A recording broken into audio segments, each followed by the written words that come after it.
Ladies and gentlemen, welcome to The Crossover. Starring Josh Johnson and Chris McGill. Featuring Christina Thorson. And of course, you, the Instagram live chat. Now, sit back and enjoy this week's edition of The Crossover. Powered by Card Ladder. Nice. The old school way. The old school. I don't like this, but we'll have to do. Yeah, this is going to be weird. No, you know what this means, though? I get to choose the caption. Yeah, you do. You do get to choose the caption. Yep. Sweat is right. We were gone a week, and now we don't know how to do Instagram anymore. He is right about that. That's true. We've forgotten. Maybe you shouldn't have missed last week. Maybe you should have scheduled your draft for a time that wasn't during your obligation to the hobby, which is Friday night. Well, Here we go. I've been doing that draft on Friday nights for 12 years. Wow.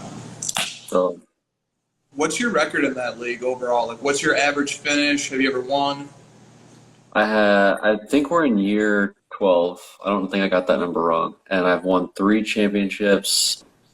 I don't know my average. I know that they posted that recently. They added like a new thing where you can look at your analytics for fantasy. I'll pull it up while we're chatting. Okay. 3 championships. One of them was back to back, but that was a while ago. That was like LaShawn McCoy days. So it's been. I haven't been. Wait, I'm sorry. You've won 3 times? Out of the 12 years, yeah. That's great. Congrats. Yeah, did you push it? Yeah, okay. Well, her comment got the most likes. I did notice that. God, it got too many likes. Why does her stupid social media content get a lot of likes? Because I don't know. listen, Do we need to do this bit again? You ever looked at her posts when she and I post the same card? Well, you don't post it within us enough in Augusta. look, I'm just Are you saying, able to get like your average finish? Is that what we're doing here? Yeah, you can start the show while I look for it. All right. Well, welcome everybody to the crossover. Today is Friday, September 9th, aka 9-9, aka Phil Hellmuth's favorite hand. And we're going to start off with any possible news or updates to Card Ladder. I don't think there's anything big this week that's public facing. And then mail day related, we have a ton of mail days. Yeah. We have absolutely loaded mail days. I think, Josh, since you're on top, does that mean you should go first? That sounds reasonable. Let me turn this around. I have 1, 2, 3, 4, 5, 6. 6 meal days. I have more than that. So yeah, I'll go first. I'll go kind of quick. It's a lot. And people have seen all of it. I'm not as secretive as you are. I really like getting all those likes, you know? Well, Christina knows how to do it, and you know how to do it. We'll teach you. All right, this is a PSA return. So I think I already showed this, but comment of the night so far from Lewis Ryan Presents. PSA 9, pretty good grade. I kind of expected a 9, so that's good. Got this in a trade. I don't have the other half of this trade. I already sent it to grading. I don't like to wait. I send them in right away. So I'll get that when I get back. This is the refractor. Start the girly stuff. Let's see. 2015 Todd Gurley Rookie Prism Vinyl, and it's 5 of 5. And then picked this one up today. Came in. You know, I'm not big on like all the different parallels, and this one's a weird color, red, but it is the lowest numbered one that's not the super. Wow. Cool. And it's a top 3 PSA 10, and it was like $70. So I said, who cares? Very cool. And then this one's my favorite, actually. It might surprise people, but Flawless, PSA 10, 10 auto, rookie, my favorite serial number as well, 6 of 10. Nice. And again, I'm not like big on all these parallels, but for this one, I was looking for the shiny holofoil one, so I like that one. And then all the raw stuff. This was the first one I bought. Flippity Flip Jesse helped me get this one. He found it at a show. It's the mini, which is not really my thing, but 101 Superfractor rookie. I'll take it. This is like a little Chris Hodge special, the 101 stuff. This one was in my binder, but I'll grade it. 2017 Prism Gold. What a year Prism Gold. Yeah, this one's a nice year. This one is a rookie Superfractor Auto Finest 1 of 1. That was my second purchase. Then here's another 1 of 1. I just really like this gold vinyl 1 of 1 thing. And optic, they're all true 1 of 1s in optics, so I like that. And I just thought this one looked neat. Yeah, that's amazing. Because he's got like this really short window where it's like, okay, it's either a rookie or it's like one of his best like MVP type seasons. So it's like all the cards kind of remind me of something cool, you know? Yeah. Rookie NT out of 25, same thing. Where like I'm not huge on this set, but this one's holofoil, so I like it. And they're fairly rare. And then same thing here, immaculate out of 10, holofoil, 2 out of 10. And that patch is kind of insane. I don't know why it's upside down, but it is. That's it. Does it look cool upside down though? Do you like how it presents? I just like the patch. I mean, it's weird that they did it that way, but you know, I can't really do much about it. It doesn't bother me. Nice. Okay. Very nice mail days. I'll go. So up first. This is 2 weeks of mail days, right? This is dude, this was like a month's worth of mail days. Okay, don't mind this card, it's just sitting in my pile. This is a no huddle Ian Book autograph, a Panini Redemption. We can't do it. Oh no. Yeah, the lighting here is. What if I can I turn my flashlight? Oh no, that didn't work. I'm sorry. Alright. I'll have to do it this way. I think maybe. You want to use this? Yeah, okay. Let's try this. That's better.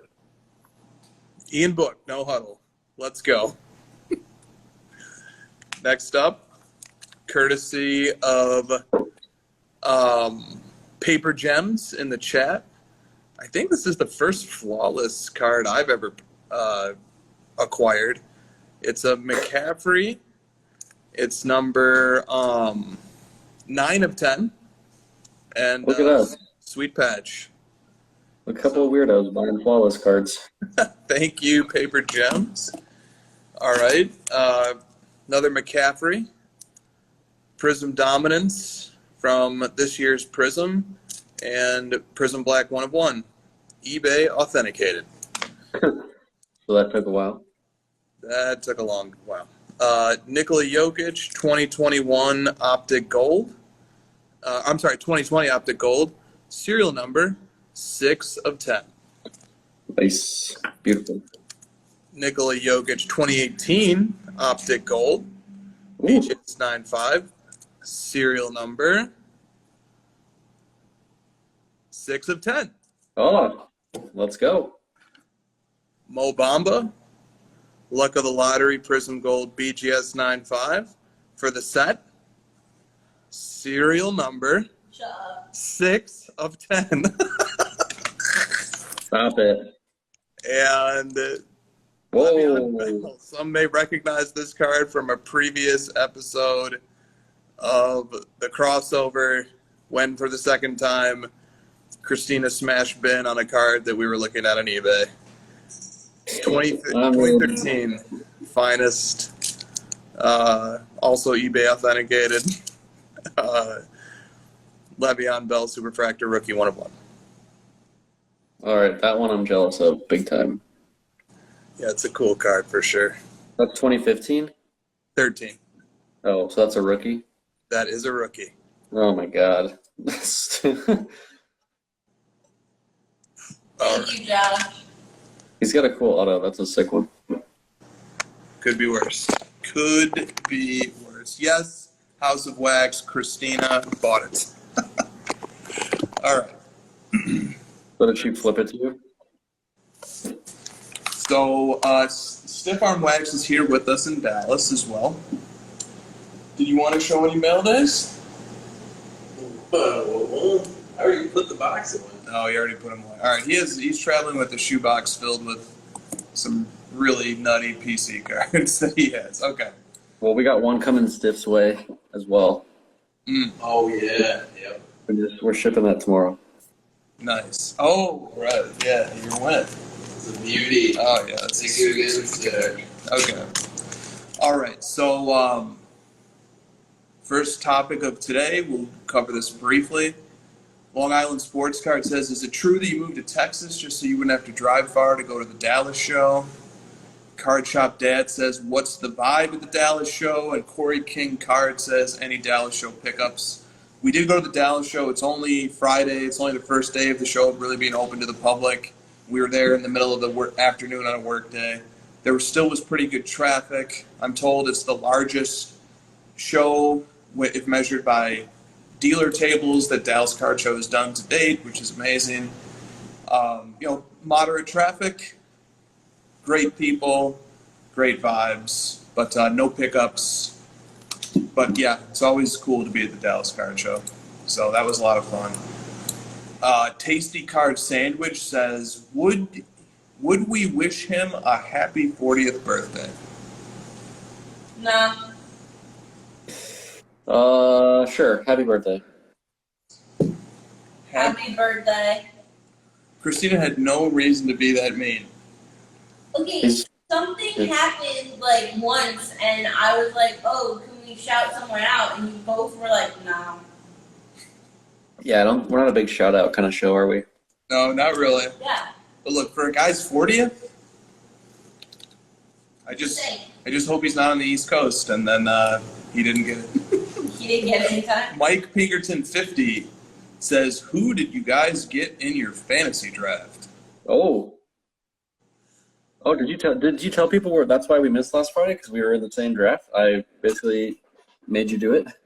I don't know. I think Christina made it. I don't know. Did that get leaked? I did post it on Instagram when I was making fun of you guys and really pissed at you guys for not telling me until Friday afternoon that there was no crossover. Josh, what was your response to that? He's pointing down at me. Yeah. I told Chris I think I told you like Monday. I was like, hey, join my league. And you were like, okay. Because you're always whining about not getting McCaffrey, and I said, great, here you go. On a silver platter, you can have him. He's all yours. I'm so glad to have him because I didn't get him in my other league. So I do have this. All right, yeah, fuck it. Here, do you want to see my team? Here. Yeah, they've seen my team. I posted it right away. Let's see yours. Your stupid trash team. My stupid, dumb team. Josh Allen, who already went off for 31 points. Christian McCaffrey, James Conner, Mike Evans, DJ Moore, Evan Ingram, Deontay Johnson, Jalen Waddle, and Darnell Mooney. I've got Ingram in the starting tight end spot because Kittle is out potentially. Backups, Mahomes, just cock blocking everybody by sitting on him. Ramondre Stevenson. I did take Antonio Brown just because I had no money left and I just needed to put up somebody that I could win. P. Ryan, Duvernay, Hamler. This is like a half of a handcuff, I guess. Sony Michelle. So top-heavy team. Josh and I play week 1, so we'll see. Tell people about your strategy where you just like spent big up front. Like you went all in on McCaffrey, obviously, but then you like were bidding on all the guys everyone was scared to bid on. Yeah, I mean, well, I think I was fairly aggressive. I was using Fantasy Pros 10-man league PPR rankings, and I just saw guys going for well below market. And so, according to Fantasy Pros, and so I just said, hey, if these guys are going to go, I'll take the big names if they're going to go for well under market. And I think it worked out okay. One thing that helped me was Deontay Johnson going for $2 by mistake. But then I was left with, so I had 3 picks in the first round and 5 picks in the last round. I think that sums up. You had 7 open roster spots and $7, I believe, at one point. Yeah, exactly. Yes, I did. Well, because like everyone in my league, as you noticed, is afraid to spend early. It's like everyone goes like 20% lower than their sort of projected price in the first few rounds. So if you know who you want in those rounds, you just kind of go. Yep, very true. Very true. What was your strategy? My strategy is to go really hard after one top-end guy and then go 2 running backs at the second and third turn, and then sort of just after that, I just sort of, wing it, whatever I'm feeling. Whoever I feel is going too cheap. I got Lamar Jackson. I never have had him before. I never go for Lamar Jackson, but for $5, we'll see. Dude, I love Lamar as a fantasy quarterback. He didn't sign the contract, so he's going to be playing pissed. Dude, yeah, he's in that contract year, man. We love that. Okay. Yeah, fantasy is fun, man. I mean, there's no like one way to do it. There's no one proven way that you just automatically win. Otherwise, everyone would do it. It's our league's pretty even, I think, too. Yeah, it should be a lot of fun. Okay. Card Shop Dad says, can you speak to the return of PSA's bulk submitting and how that might affect the hobby? And so I kind of prepared a little something here. PSA has opened its bulk submitting to the hobby, $22 per card, only available to Collectors Club members, and the bulk service turnaround time is 120 calendar days. Declared value must not exceed $200. And there's a minimum of 25 cards. Yeah, 25 card minimum. Yep. Excuse me. So this is kind of like the first time bulk has been back in 2 years, right? Dude, it is, and I remember submitting at a $16 level in 2020. So we're getting dangerously close, or we're getting close back to that. And I didn't know if we'd ever even see this day, but here we are. PSA, $22 per card. Man, we're really, really getting back to those good old bulk days. And to be honest with you, we didn't know much about any of this stuff, so this is kind of, we're reacting to it just like everybody else. I didn't think that they would go this cheap. I thought they'd stop at 30. So the 22, given the time that's passed since the last time they did this, all the inflation stuff, it seems pretty reasonable to me. Oh, yeah. I mean, lots of cards that just didn't feel gradable when the lowest service level was $50 definitely feel gradable now. So, especially stuff, if you're degenerate pack rippers like Christina and myself, that triples the number of cards that we would grade out of a Prism hobby box when it's $22 per card versus $50. But so that leads to the next question, which is, how will this affect the hobby now that we should expect to see a lot more PSA slabs of lower end cards on the market? Yeah. I mean, we've been pretty consistent on this topic that we think it's one of the top factors for the hobby's current and future success, because one of the things we know that keeps things going for, not only the people just getting into it, but at all levels of the hobby is this sort of pipeline of grading the cards, selling them, and then taking that money and sort of leveling up or continuing through and finding different cards to move on through. And that's a huge piece to the hobby. And it's also just a way for people at the entry level or the lower levels to get in at a cheaper rate and be able to continue and, make money and purchase more cards and kind of move up, like I said. So I think it's important. It's one of the foundational sort of building blocks. Yeah, I mean, the grade and flip game was massive in 2018, 19, 20 in the build up to to where we are today. It's pretty neat to basically have it back. And yeah, there's reasons to be optimistic about it. I don't know. It's gonna put a lot of slabs onto the market. So The topic that wasn't asked in this question that I think is interesting is how is it going to be different this time? How have people learned from last time when they graded? I would say they kind of overcorrected and graded too much stuff at that level. Are people going to be more hesitant this time around? And also, even bigger than that, the market has changed so much that a lot of those cards that you would have graded then 2 years ago, you wouldn't grade now because of the value of it.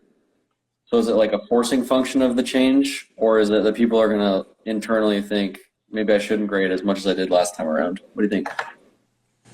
yeah, there will be some of that for sure. I mean, that will naturally happen just because cards that were worth grading at $16 2 years ago when the base card boom was upon us just aren't worth grading anymore. Right. A Kobe White Prism card was worth grading 2 years ago, and it's not now. Right. So, Well, you said 3x is what the number you had in your head. Would that have been 10x 2 years ago? That's kind of my question. yeah, it would have been much larger. I mean, that's like that's in the anecdotal situation. Like Christina and I open a Prism hobby box. If grading is $50 per card, maybe 2 or 3 cards come out of that box that are worth grading at $50 a card. At $22 a card, I expect 6, 8, 9 cards to come out of that box with grading now. But 2 years ago, you were sending 20, 30 cards, right? 2 years ago, I mean, yeah, there would have been 2 cards per pack worth grading. Any of like the lottery draft picks, silvers of vets like Steph Curry and LeBron. Honestly, that stuff probably still is worth grading, and not at $50 a card, but at $22 a card, it might be. Well, it was when people were grading like base Prism 2019 Kobe, LeBron, and Luka is when it was like, all right, like this stuff is just too much, and the pops on those are insane, and I'm sure that's like a decent chunk of the backlog issues they had. Yeah, definitely. Okay. Preston's card says, what does the start of the NFL season mean for sports cards? Oh, for sports cards?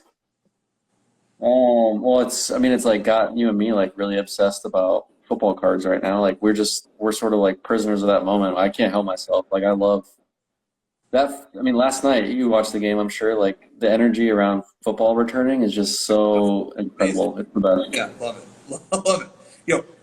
This was a very long, terrible offseason.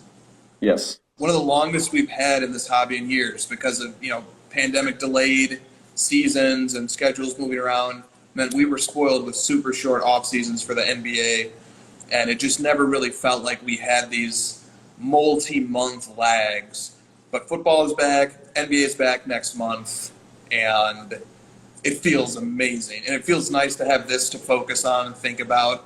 Bill Simmons' $1 million picks are back. I'm so happy right now. Yeah, I'm not sure if Preston meant this, but him and I have been chatting a lot because he collects Ram stuff, so he's been helping me. He actually sold me one of the girlies. But the thing that I kind of think about when this question came up was like,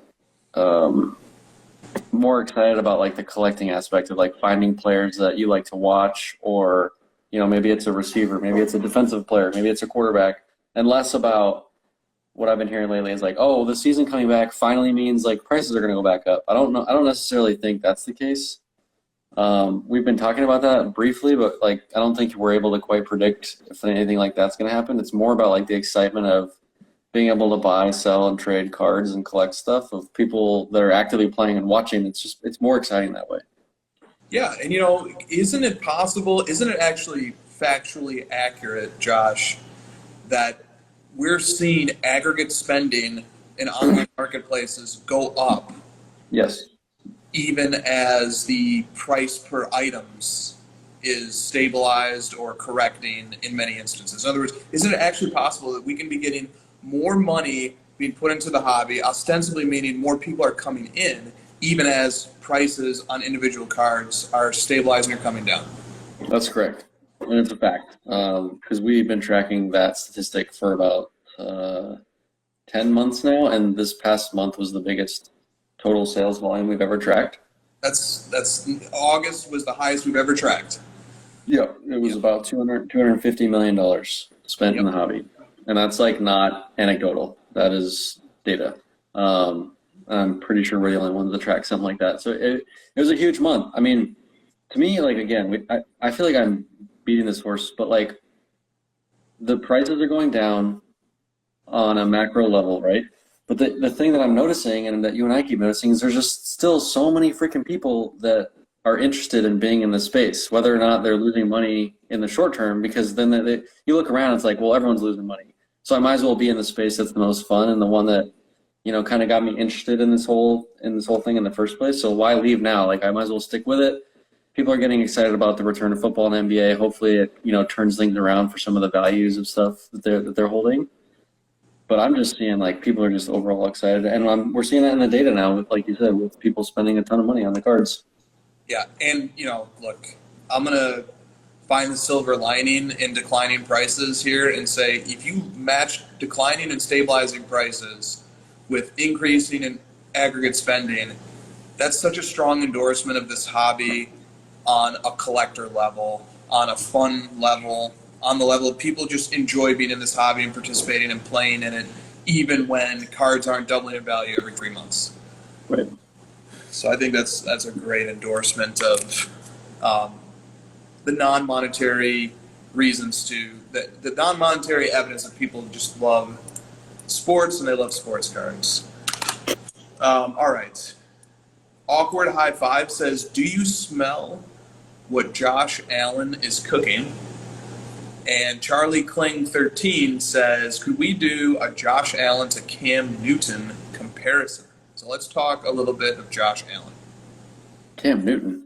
I mean, he's awesome, dude. If I was playing this game with my buddy the other night, if you did a dynasty draft of any player in the league, I would take him second in the entire league, right? I think he's the second best, second most important, second most valuable, however you want to say it, player in the entire NFL. He's incredible. And he was amazing last night.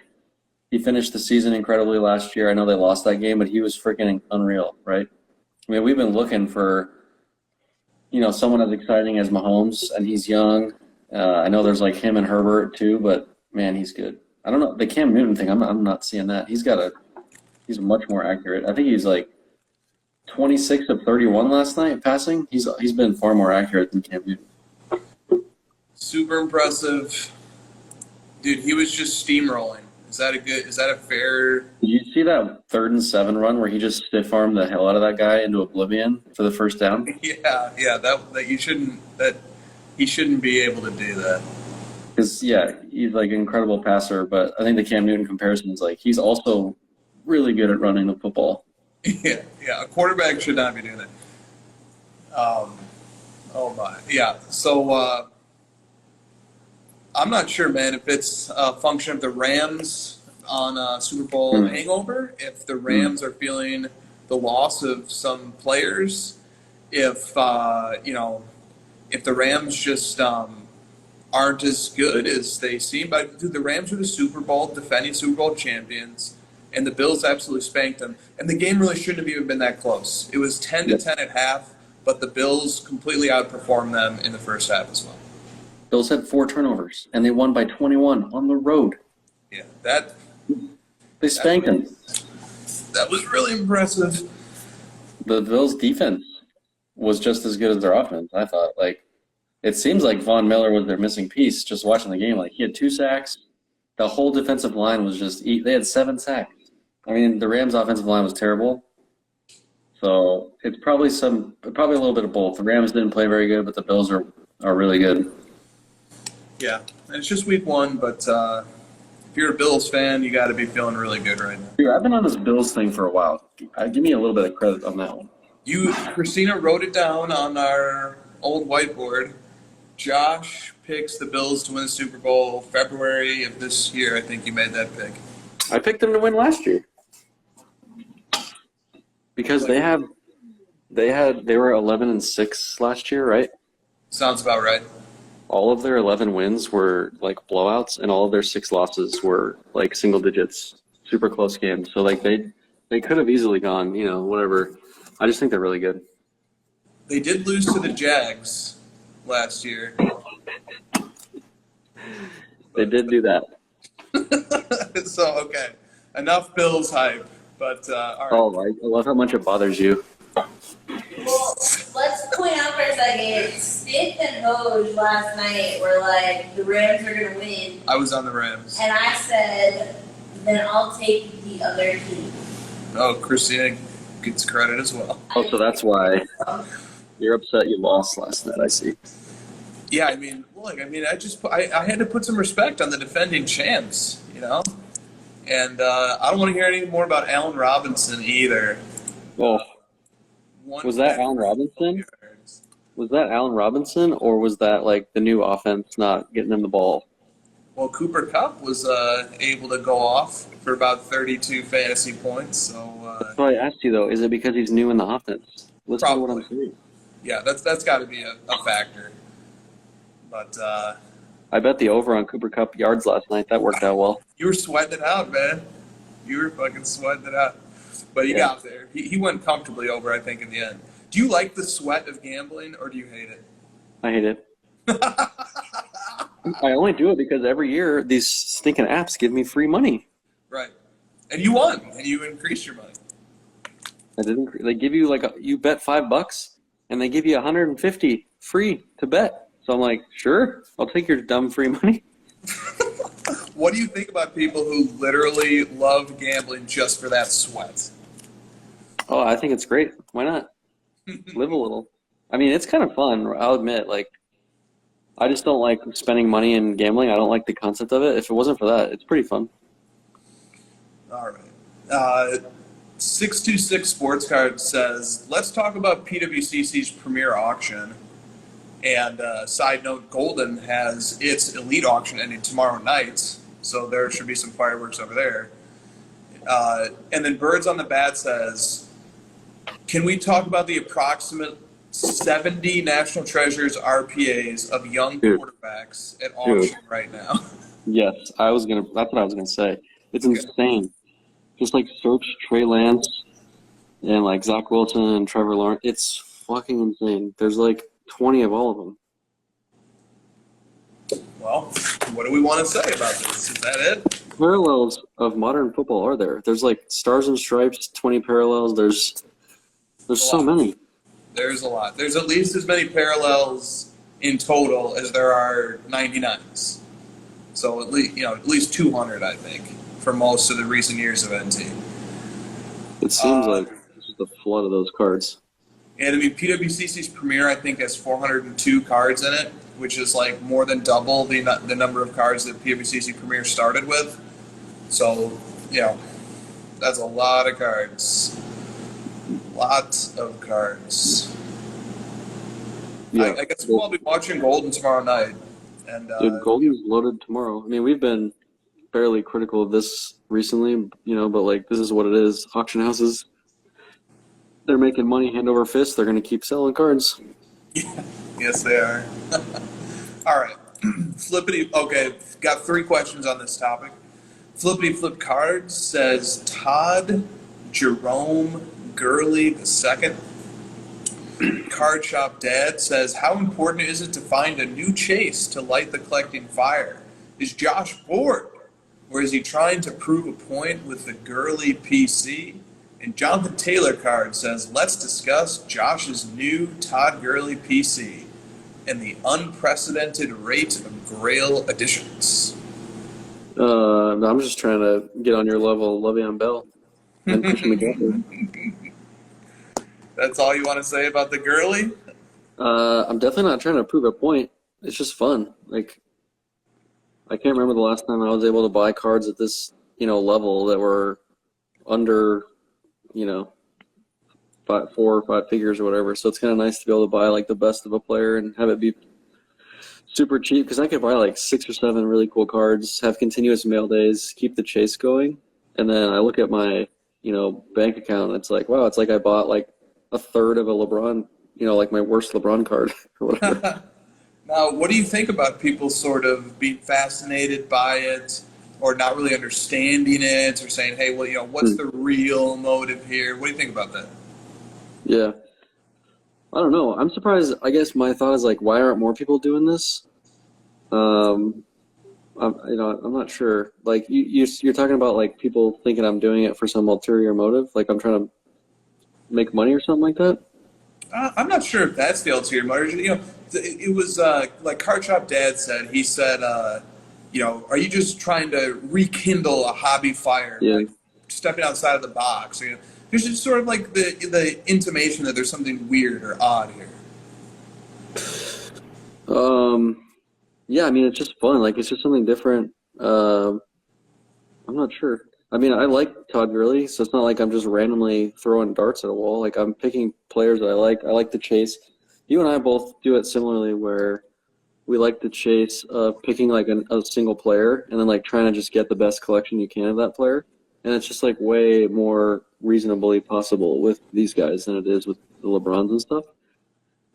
Like I said, I'm surprised. There are a lot of people that do it this way, Chris. This is what kind of bothers me is like there's a ton of people that do what we're doing. It's just that like you just don't see like these big accounts with big shows and followings that do it. Those are the people who are just like pumping the same shit over and over, like passing around the same football quarterbacks over and over and LeBron and Jordan cards. Like we didn't do this. We don't do this show like for followers and influence. Like you're just watching us collect cards. It just so happens that we just kind of do the show. Yep. There's something definitely logical, natural about the player collecting approach that says, I'm going to take somebody who's maybe not Patrick Mahomes or Josh Allen, but I'm going to find somebody that's really an interesting player, and then I'm going to try and make the best PC. Right. There's just something natural about it. You don't need an influencer to tell you to do it. People have been doing this for years and years and years, and I don't know. It just feels right. This is like it's more odd to me that people have only collected the way that you're asking me than the reverse, which is like, well, why aren't you just doing the LeBron thing forever? Because when we first joined, the stuff we're doing now is more common. Like this is more common. This like sort of player collecting, buying all the fun stuff, picking your guy, and it sort of morphed into this like investing into goats and quarterback things. I don't know. I mean, there's always been investing, but it's just more like front and center now. Well, Behind the Diamond says, why do you guys always talk about cards that are 5K or more? I mean, we're literally talking about cards that are like hundreds, like under $100, most of them. Yeah, that's what I thought. I was like, wow, what a time for that grievance to arise when we're talking about Todd Gurley and Le'Veon Bell. Like, how much was that finest Superfractor auto rookie? How much was that, Christina? Like $800, I think. $700. $700 That's for this pretty. guy? I'm not sure. It was 700 or 800. But I Man, that's didn't, just so good. I didn't I would have. fuck around with it. I would have been that too. Auction, it probably would have gone for less, but who cares? Bin that thing. Yep. I don't know. What did I miss? What we didn't really talk about. We talked about Le'Veon Bell a little bit, but like, what's your answer? I don't know. I think maybe we are guilty of focusing too much on high end, but man, high end is a really interesting thing to think about. I've always been captivated by high end cards. Not collecting them when I can, if I can, but more so just studying that market. It's super interesting. But yeah, I mean, there's great cards at every price level. It's been weird seeing people like shit on Todd Gurley. Like I've seen comments, like I'll post a card and they'll comment like, he's like not coming back, right? He was always injured and stuff, and it's like, okay, it's like it's really weird to throw negativity at something like this when you're trying to start a new PC. I don't understand that. Look, not to psychoanalyze too much, but when people see something that makes them think outside the box, it challenges conventional wisdom, it challenges some of their assumptions about how to do things, people are going to react and, maybe push back a little bit and challenge it because it feels weird and scary to people to see something that challenges the orthodoxy. I think there's something very human about that. Yeah, well, I'm glad some people are enjoying it. I think we've enjoyed watching you do the McCaffrey Le'Veon Bell thing. So, like I said, that was one of the main reasons. I just got jealous and I wanted to buy some of that because you know how I always say there's some cards when I see them, I just want to own them. And I don't even care that it doesn't fit into one of my boxes. They just are awesome looking cards. Yep. One of those popped up for Gurley, and you know what one I'm talking about? You sent it to me, and I was like, well, shit. Now I'm starting this PC because I really want that card. That's amazing. Yeah, no, look, I mean, if I can say this as well, I'm, optimistic that the Mahomes era, or maybe let's even say, the Prism era of football is going to stand the test of time really well. And that this fantasy golden age is, there's going to be a lot of nostalgia for it. And that people have really connected to football via fantasy and connected to these athletes in a meaningful way. That's really unique and special and not totally realized yet. So I personally, to me, I think that there's something neat. There's kind of like how you have 90s cards and the nostalgia for great players of the 90s, the Grant Hills, the Penny Hardaways, these guys. I think that some of these fantasy guys, some of these really special fantasy players, I think they end up being pretty special and meaning something to the hobby over the longer term. So I was, people are always giving me shit about Chris Paul and Penny Hardaway. Penny Hardaway was always hurt. He never quite, basically, if your player isn't LeBron or Jordan or one of these two, there's always something. Yeah, there's something you can poke at, right? So I've heard it all, and I'm like, and those two guys are 100x the price of cards that I'm paying for Gurley. So I'm like, man, if those guys are bums and you guys are always giving me shit about those two, Gurley must be just a total piece of trash. He must just be the worst player of all time because his stuff is 100th the price. Not even exaggerated. Yeah. All right, good. All right, Ben Crunner says, why is Josh having fun collecting player-worn patches? Doesn't he know that's not allowed? I feel like we've been saying the same thing for a long time about this. The player-worn has never bothered us because we're not buying it for the memorabilia. If I wanted game-worn stuff, I'd be buying game-worn jerseys. Yeah, bingo. Not much else to say on that. But I think Ben's question was tongue-in-cheek as well. Yeah, sure. He messaged me about it as well. I just wanted to make it clear that if I could choose, I would choose game worn, but it doesn't stop me from collecting the cards. Yeah, exactly. Vinny Slabarino says, we'll truncate this message. Love the show. All right, we'll redo the whole thing. Always enjoy the show. Pretend you are in a room with your favorite non-autographed McCaffrey card, McCaffrey himself, PSA, and a Sharpie. Holy shit. What a gathering of people. I know where this is headed. He says, do you have McCaffrey sign the card? That'd be such an awkward standoff. If the pen's there, PSA's there, the card's there, McCaffrey's there. It's just all set up for him to sign it, and I just snap the pen in half. I'm like, no. And he goes, and if he does sign it, do you get it graded? And then same question for Josh, for Anthony Hardaway, and for Christina on Maxi Kleber. If he got a piece of Sharpie anywhere near any of my Penny Hardaway cards, I'd freak out. But well said. Question on the question. Do I get to pick the card? Yeah. I do. Sure. Okay. Your favorite non-autographed? Oh, it has to be my favorite. Okay, never mind. Because, so I have a printing plate from 2017 Flawless, and Maxi Kleber doesn't have an RPA, but he has the Flawless rookie patch. And I have the printing plate of that patch. So, getting him to sign that, I think would be really cool.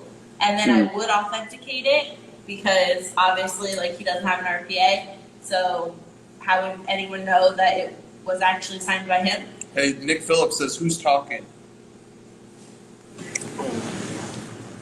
I am. I'm talking. Thanks, Nick. Are you new here? He's the real Nick. She doesn't like to come on camera a lot. I'm working. All right, and my answer obviously is a resounding no, thank you. Send Would you PSA say it? What? Would you say that to Christian McCaffrey? Be like, no, thank you, sir. Also, I try to be very polite. I would not call him sir. He's about 10 years younger than me. you would say, no, thank you, young man. I'd say no thanks, bud. No thanks, bud. I said we don't want to sprain that wrist, man. We know you're injury prone. You're throwing jabs at him? I just look, man. He got a laceration on his shin from a cleat this week. I got Lord knows how many DMs of people secretly thrilled. Oh, did you hear the McCaffrey news? He's injured again. Ooh. I'm like, just calm down, boys. If you actually read past the headline. Side note, you're outing yourselves as headline readers. If you just read past the headline, you would see that he just got a cut on his shin from a cleat. For anyone who's ever played soccer, that hurts like an MFer. Just saying. Yo, is calling this guy Bud really that disrespectful? Bud is a term of endearment. Yeah, I think it's just like people really want us to do what everyone else on Instagram does with celebrities and just like, oh, yes, please sign my card, sir. Like, whatever you say. I couldn't care less about it. I don't even waste your time meeting me, McCaffrey. You know what you would Get in do? the gym. Get in the damn gym. Chris, Rehab. You know what you should do? the card, PSA, the Sharpie, and McCaffrey were in the room, and you were in the doorway. Would you even walk in? No, it'd be a very awkward room. Would you ask him to start a grading company with you? Now you might be onto something. I got big brain. Maybe we could get him like to go into PSA's office like Trout and drop off There you some cards for grade. Maybe I'd that. I like that. I'd just be talking to him about cards. I'd be like, what's your favorite one you sign? I'd be asking him about cards. Yeah. Yep. I do a lot of things, but I would not have him. Respectfully, I would not have him. You'd do a lot of things with him? Okay. You're like, what's that pen? What's that pen for? I don't know. I'd leave my options open. Leave everything on the table. You know, look, we need this guy to have a big season. You know, we need a bounce back season, CMC. All right.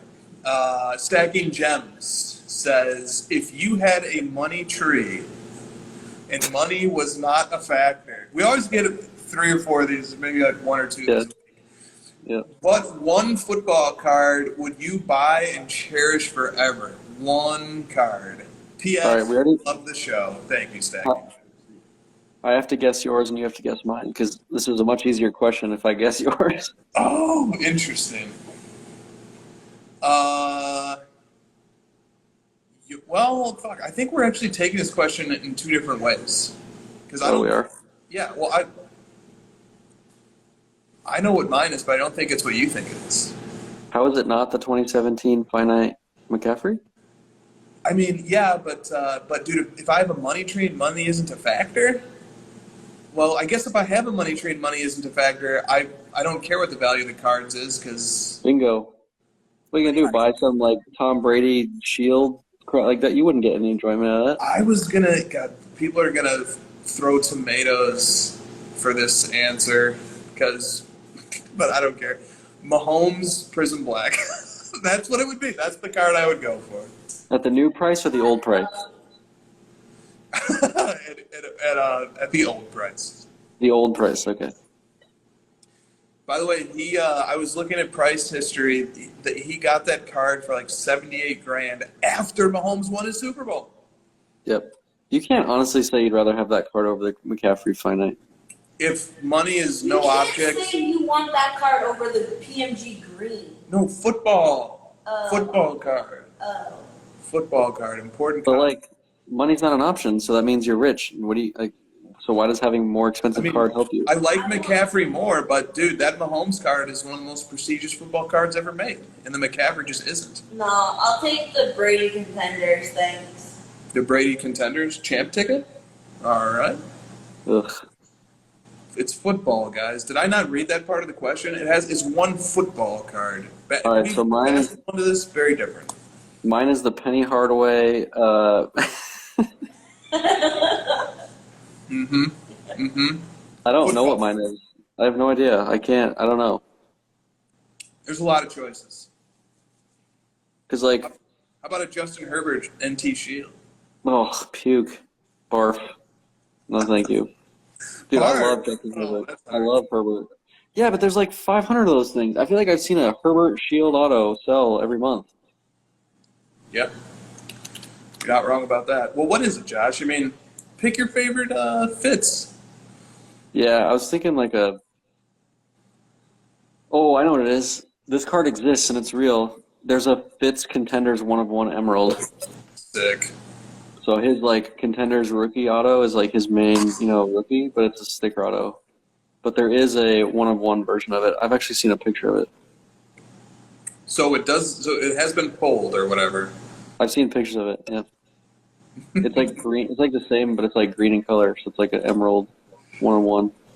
Nice. Sports Card Stallion says that's yeah. I mean, are you interested in securing that? That'd be a very expensive card. Yeah, I knew the guy that owned it, and I reached out recently, and it's too far away. We don't know where it is. I know that pain. Okay. Sports Card Stallion says he'd take the Brady Contenders Champ Ticket jersey number, 12/100. Stiff Arm Wax says the Quad Shield auto that he saw at the Dallas Card Show today.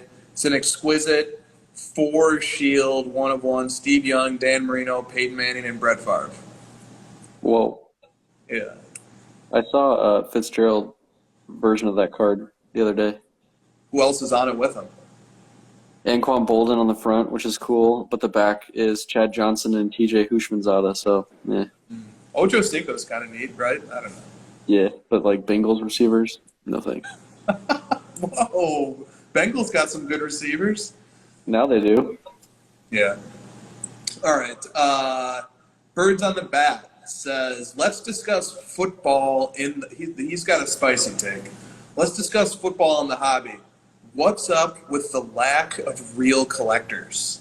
So his point of view, if I'm understanding him correctly from Clubhouse sessions, is basically that because position and skills players, non-QBs, really have very small, not strong markets, that all the focus on the very few top-end quarterbacks suggests this is a speculating market, this is an investment-driven market, this is not a market that is being, this is not a market where collectors are spending big bucks. Yeah. Well, you can probably back me up on this, but there is a huge group of people that aren't buying that kind of stuff, and they are collecting football cards for fun. Like, especially as you and I have gotten into it more over the last couple of years, like, we're just finding more and more people that, like, secretly have a lot of this stuff, People that collect random receivers and tight ends and all kinds of stuff. We keep seeing the same influencer bullcrap of the same quarterback Burrow cards, circling around over and over. Yeah. Well, what's up with the lack of diversity Content? in players that are collected and in an aggressive, look, I mean, Justin Jefferson's NTRPA out of 99 PSA 9 is like a $2,500 card. I mean, it's not exactly cheap, but Justin Jefferson isn't selling for the same price as Desmond Bain. Yeah. And I see. Jefferson Okay, is I more see. important to his sport than Bain is to his. I see what you're saying. Well, I don't want this to get into a topic of like you and I think that skill This stuff position is guys fun. are undervalued. Yeah. Well, I don't really want to get towards that, to be honest with you. Yeah, no, I agree. I totally agree. But we're not the only ones out there thinking it. I mean, insert, cliche answer about like how quarterbacks are the only thing you can invest in and they're injury prone and, short careers. I don't know. I'm not sure. Yeah, well, how about this too? Top end, 1% winner take all style collecting and investing is not unique to football. It's also happens in basketball too, for sure. Yeah. So Well, I don't know if it's as crazy as it seems. in the chat, I don't want to mispronounce her name. Sorry if I do. Ginger L's. He said 11 players versus 5. There's definitely something to that, right? Where people are collecting and prospecting based on your ability to affect the outcome of a potential championship or whatever. But then I hear that, but then I present you with baseball, where it's like the one sport that it seems like winning doesn't even matter a little bit because Trout is like the most expensive and he's not even making the playoffs ever. So I don't know. Yeah, I hear that. Like it makes sense that like a tight end can't affect the game nearly as much as even like a Desmond Bain, but I present you with baseball, where that seems to defy logic as well. Yep.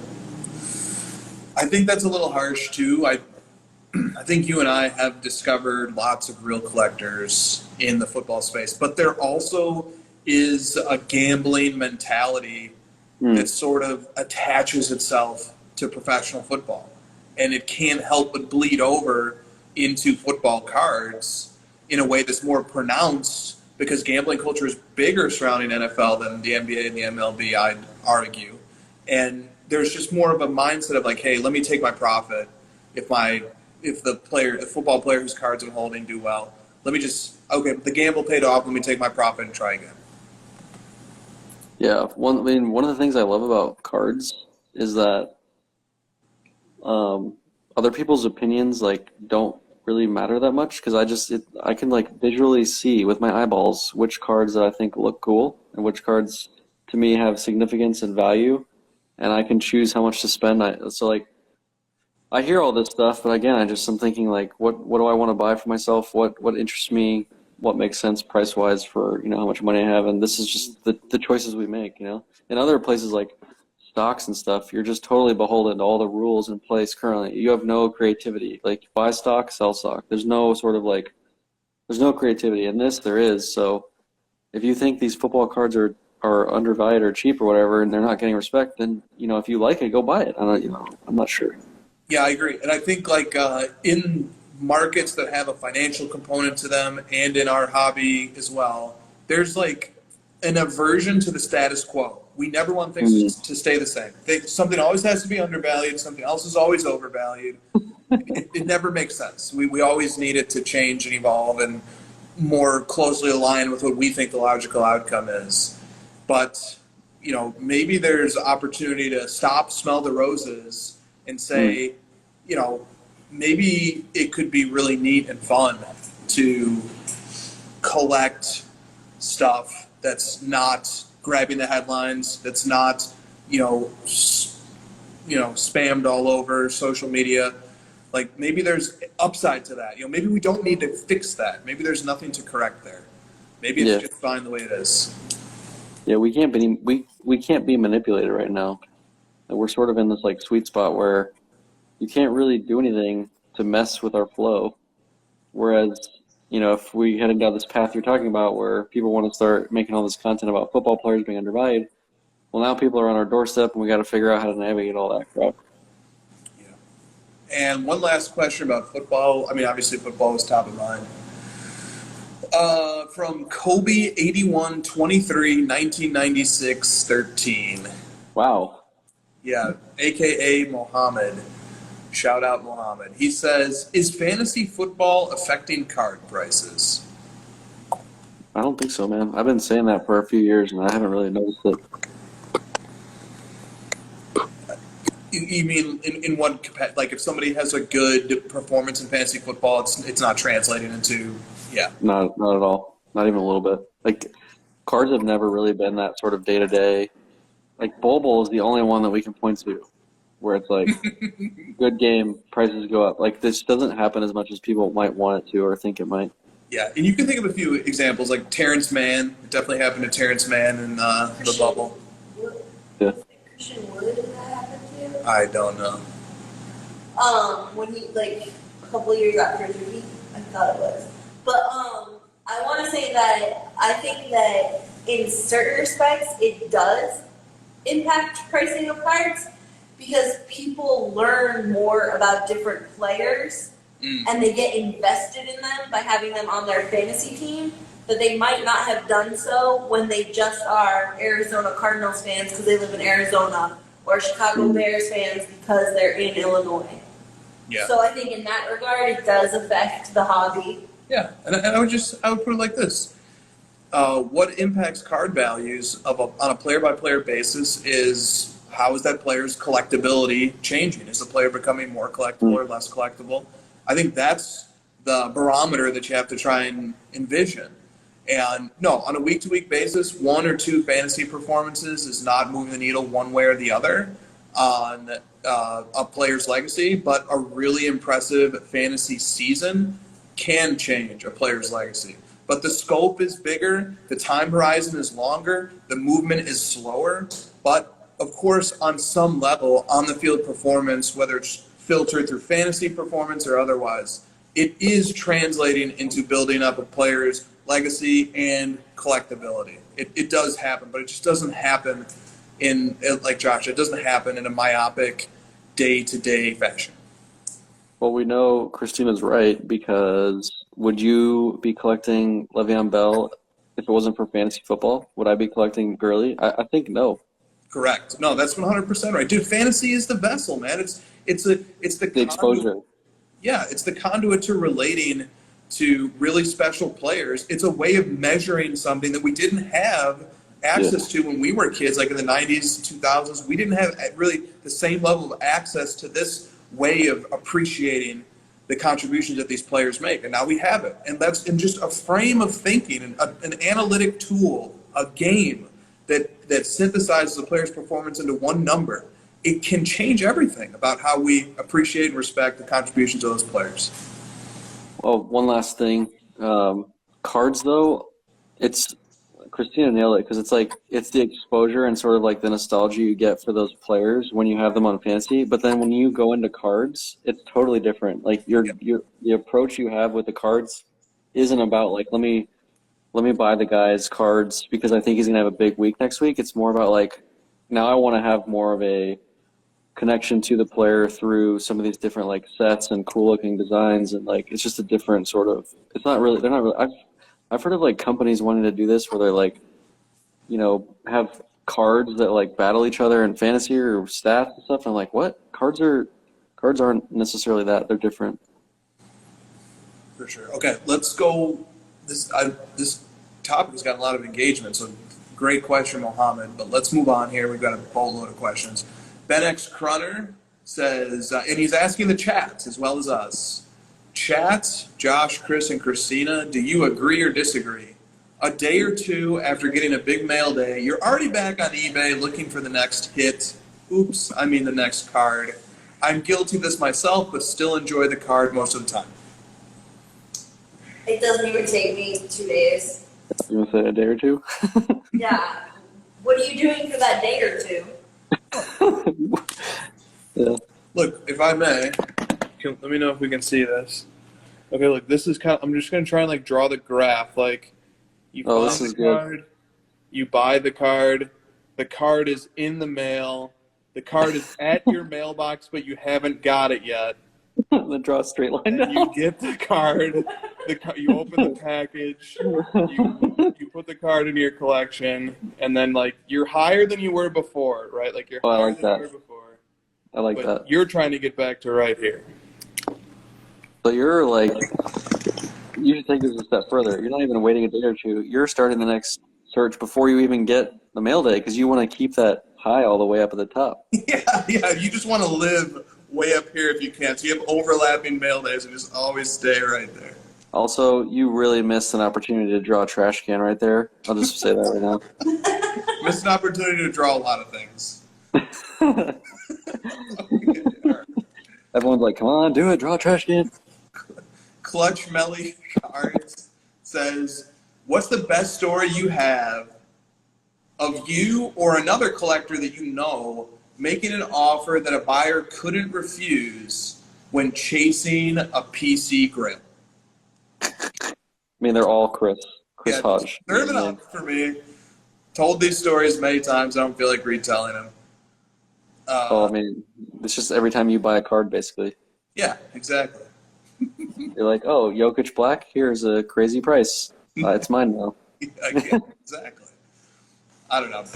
It's a fun question, but I don't feel like rehashing any of my stories. I don't really feel comfortable telling other people's stories. So, great question, but maybe for a rainy day some other time. Card Shop Dad says, "What are a couple of your favorite non-metal '90s base cards?" Non-met. We went through a bunch last show, right? We did, yeah. People just want to relive the magic of '90s base galore from last show. I'm really bad at just like off memory, just plucking out awesome base cards. I have to like look at them. We pulled out. If you go to the last episode, I went through my binder and pulled out a bunch of them. We went through so many.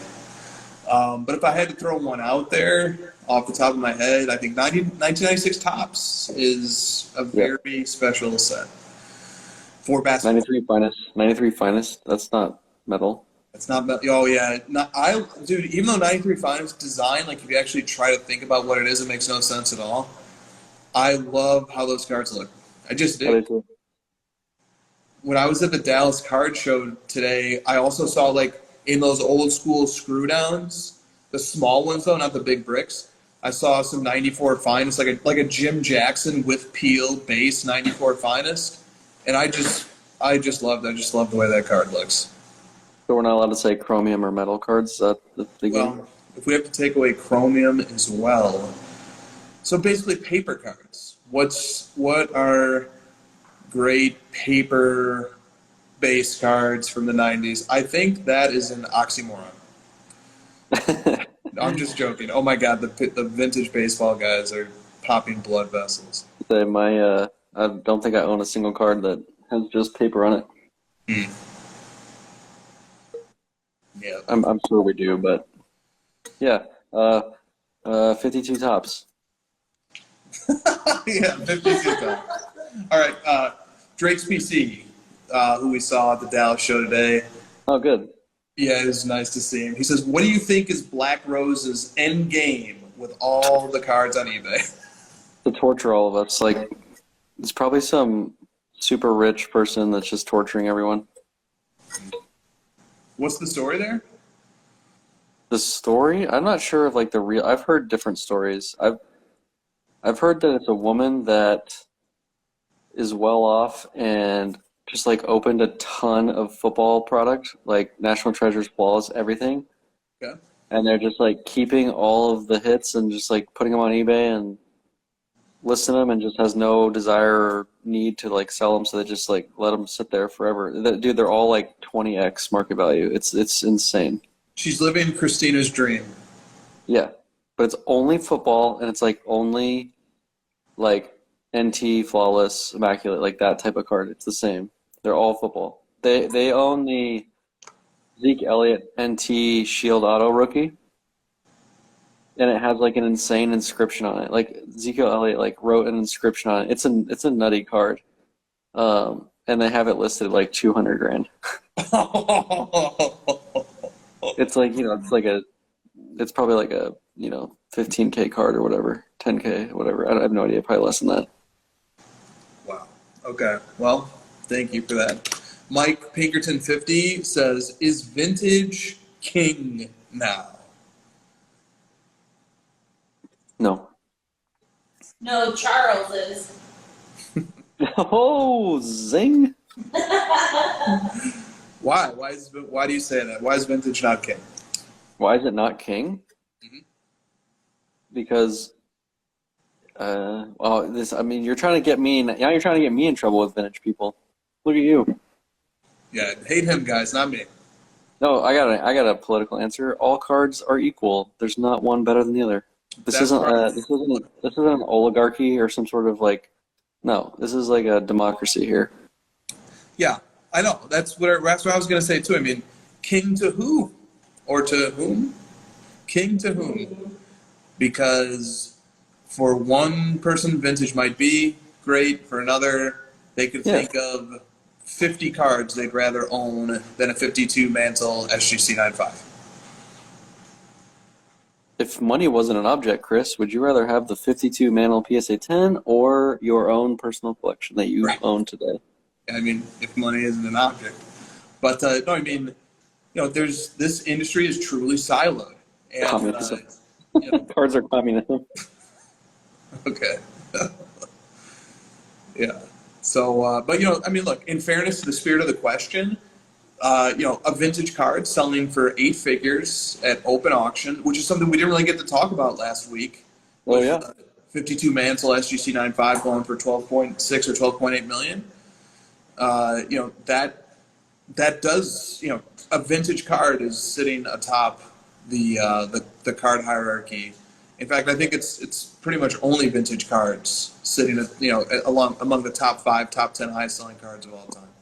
So in that sense, yeah, vintage cards are blazing the path forward into exorbitantly high, obnoxious prices. Here's a free bone for all the vintage guys. We wouldn't have cards if it wasn't for vintage cards. Nice. Free bone. The 5th member of Bone Thugs and Harmony. 6th. Shout out to vintage guys. We love you guys. We love vintage. It was much easier to say nice things about vintage like a year ago.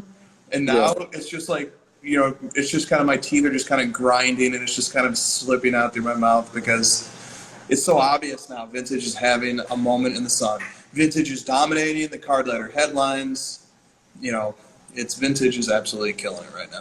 The more that people want us to like something or do something or say something on the show, the more we hate it, if you haven't figured that out by now. Yeah, Carden says we wouldn't be here right now if it wasn't for our vintage fathers and grandfathers. I'm saying, man. Oh, man, we got so cards came out. Didn't cards start being produced in the late 1800s, early 1900s, right?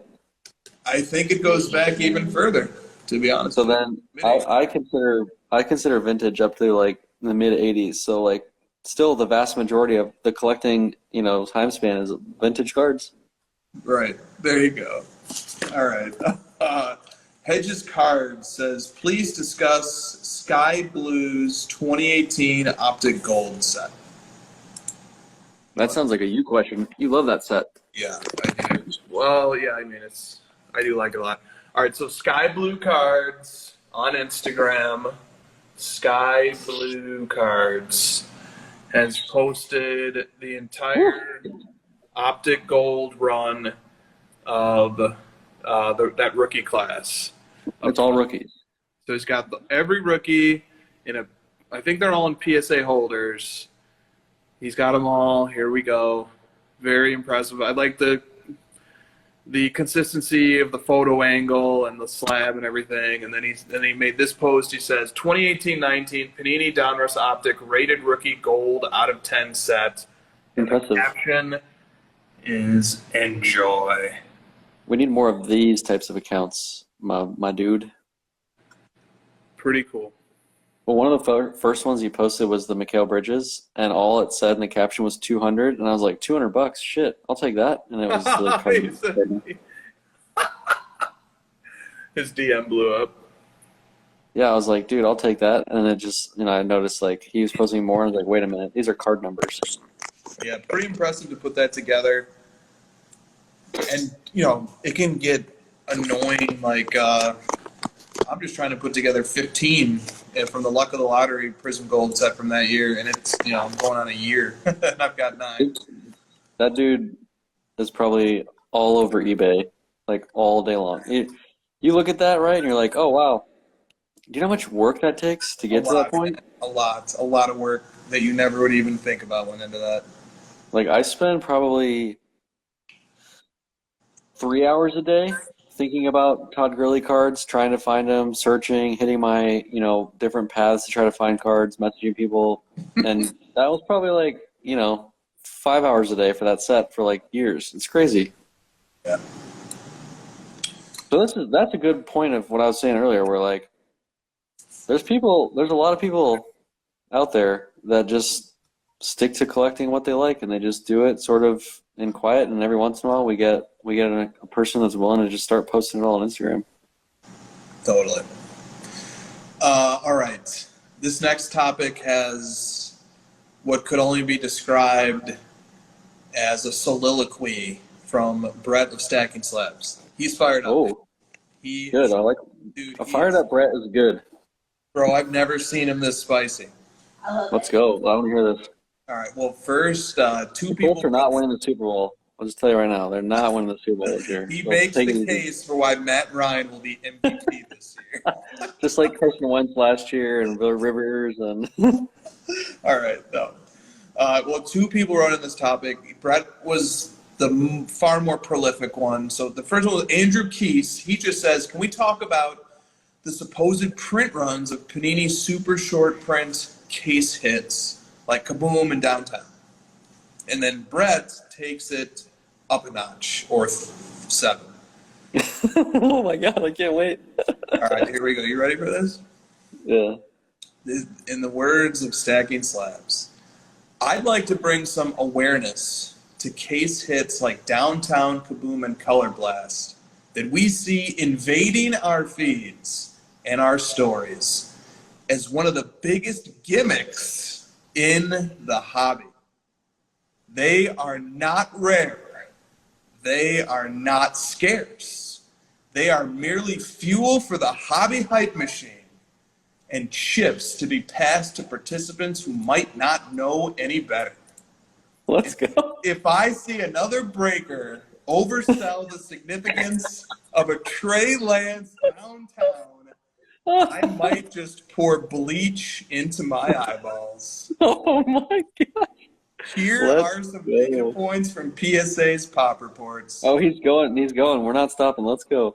Kaboom from Absolute has a total of 1,725 graded copies on a checklist of 50 cards. Holy shit. Excluding golds and greens. Wow. How about Downtown from Optic with a total population of 2,250 with a checklist of 40? And Whoa. just for good measure, Color Blast from Prism has a total population of 406 with a checklist of 15 cards. That's 4,381 total cards from these case hits from PSA's population report alone. Finally, look at the card ladder data for Justin Herbert's 2020 Optic Downtown. PSA 10 is Pop 129, currently sells for $4,000. This card is down 56% from its high of $9,000. Shit like this makes you appreciate manufactured scarcity and serial numbering. If this information can get at least one person questioning the positioning and narrative surrounding these case hits, then the data has done its job. Happy collecting, and always be skeptical of the mainstream. I mean, he ended it perfectly. That's what we always say. No, we don't say it in that exact way, and he obviously crushed it, but I know you and I love just sort of being the skeptics and like questioning things, especially when you keep seeing, the same like positive spin on everything all day on Instagram. It's nice to be a skeptic every once in a while and question stuff. Well said. Yeah, man, he went all the way in. Why would I even try to follow that act? That's your style. That's your style, Chris. You do the research, you put in the work, the homework, you're ready to make your announcement, and then you just go say as much as you can where there's nothing you can say back. Dude, there's nothing left to say. Okay. But they're cool looking cards, right? I think he's upset. He's hitting on this like thing where we're overhyping stuff of like trying to make this the next asset class or whatever, and just like, oh, these cards are so rare, they're amazing case hits. Well, if you dig into the data, it's not true. There's a ton of these things. Pop 123, that's insane. I thought those were like rare. Yeah, that's the PSA 10s. That's crazy. I saw an interesting remark on Twitter that's going to ruffle some vintage feathers, but it stuck with me, and it's applicable to this topic too. Imagine if every card ever made had a serial number of its print run. What serial number would be stamped on some of the most iconic vintage cards ever made? What's like a card that just won't offend a bazillion people? At 19, what's Pippen's rookie year? 88 Flair? 88 or 89, yeah. Or no, it's oh shit. What is it? Pippen's Flair rookie card is 88. All right. So the PSA 10 has a pop of 250, and like that year of Fleer was shorter printed. The PSA 9 has a pop of 3,300. The PSA 8 has a pop of 5,000. So just across the 9, the 8, and the 10, we're looking at about 8,000, 9,000 copies. Let's say 50,000 copies of this card were printed. What if every copy of this? What if every copy of this Pippen? One of my favorite athletes ever. What if every copy of this card had /50,000 on it? And this card right here is number 31,572 of 50,000. Because even though it doesn't have the serial number, that's how many copies exist. And that relates to this point on these downtowns and kabooms and color blasts. They don't have a serial number, so that provides opportunity to speculate about how many copies there are, especially with them being case hits. But I thought that was a really clever comment on Twitter that said, hey, just because the serial number isn't printed on there doesn't mean that this card, doesn't have a finite number of copies and that it's a real number and it's probably a gigantic one. Is there a single greater innovation in the hobby than serial number? No. Love it. I agree. Love serial numbering. Like, you are at the point where if it's not serial numbered, you don't even want to look at it. Dude. Yeah, it's gotten worse than that, but yeah. Like, you're to the point where it's like, if there's more than one of these things, I'm like, what the fuck? Yeah, exactly. You should get into, like, art. You love all this one-on-one stuff. Those are all one-on-ones, aren't they? They are NFTs. fun. NFTs are, you would love NFTs. Let me tell you about NFTs. We are not in the NFT segment of this show yet. It's too early. But we do have some questions on NFTs. But here's what come makes sports card one-of-ones better than art one-of-ones. Sports card one-of-ones have an army of larger quantity parallels and base cards that are, expanding knowledge of this card. Yeah. Art has that. They're called prints. Yeah. I was being facetious. You don't have to answer that. I was told not that long ago that my Jordan Platinum Medallion is a print for the one-of-one. So. Well, now I like your stuff. You take it so extreme. I look at like my Ultra Stars Gold and I'm like, oh my god, what a piece of junk. There's probably like a billion of these. No, the print run of those was is 10% of the Ultra Stars print run are Ultra Stars Golds, and the common belief is that there's 1,000 Ultra Stars.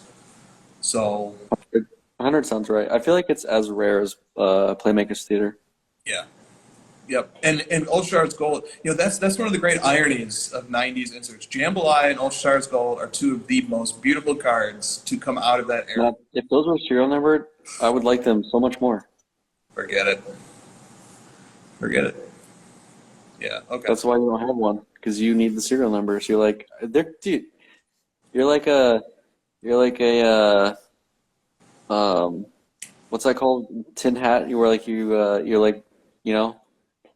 dude, there could be so many. They tell me there's 100. The print run is short print. I need to see a serial number for proof, or I don't believe any of this stuff. Tin hat. I don't believe this. Tin foil hat. Tin foil hat. Yeah, you don't believe anything else. Yeah. I mean, you can reverse engineer stuff from the 90s. Like, we can figure out that there's 675 hot shots, assuming that there was the same number made of every player. Each player in the 96 player showcase hot shots insert has 675 copies. You can reverse engineer based on pack odds and serial numbered cards that are inserted at a specific insertion rate. You can figure out there's 675. So I'm okay in that world too. I'm okay if we can find out exactly how many there were. Well, if you like dig into what Brett said and this one part where he said something like, you can criticize the manufactured scarcity, but I'm sticking with that. Like he's sort of like defending the fact that there's like a million parallels of all different serial numbers. He's saying, well, at least I have the serial number on there, right? Like he's defending that sort of manufactured scarcity side of it, which is I thought was an interesting part of his rant. Yeah, he's flipping the manufactured scarcity, which is intended to be a pejorative term. He's flipping it on its head, making it a Exactly. JGP card collectibles. Jose says, "I sense a form of desperation setting in." I love when he starts off something like with this tone, just the ominous, the brooding. Okay, I sense a form of desperation setting in from flippers when they start talking about private sales being included as comps when they're selling their cards. If we're going that route, wouldn't they also have to disclose their acquisition cost? Parentheses, is they are known to buy cards at 70% of a comp, sometimes even 50%, and probably goes even lower since they look for deals. If they are so concerned with comps, the best thing to do is to put the card up for auction and let the market decide what it's worth, parentheses, as long as it's not shilled.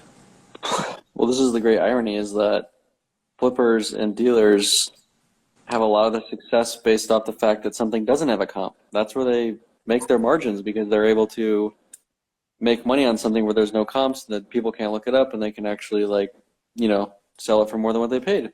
So now all of a sudden we're supposed to feel bad for them that comps are being thrown in their faces? Nah. I love that the conclusion is meh. Well, we love the spicy takes in this show, so we might as well lean into the spice, the salt. Oh yeah, and look, that's another one where there's not really much to say. Jose went off, and we're just the platform for these spicy. Well, Jose woke up this morning and he chose violence. Dude, he wakes up and chooses violence a lot in this time. Him and Brett woke up. There's a difference between truth and violence.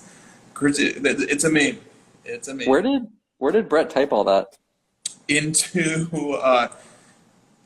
20 different messages through the question feature, just sentence by sentence. No. To you. He sent a DM, and the DM actually had to be broken into 2 different DMs. That was to you though, directly. What's that? That was just to you. That wasn't on the on the post or whatever. Correct. That was a DM. That's how he usually sends his questions. Especially when they're longer like that. Because then you don't have the risk of the app glitching out and stuff. He probably typed it in Notepad, then went over to DMs and sent it. That's what I'm saying. I would too. I wouldn't risk starting to type all that out and have my phone, the app crash or some crap. No, definitely not. Damn, I had something good and I lost it. God damn it. That's what happens when you drink an old fashioned 5 hours before the show. I know, Greg. I know we do, buddy. I'm just gonna wake up early, man. Euro baskets tomorrow? First round of the single elimination tournament. Slovenia, which is Luka, is at 7:45 a.m. Central.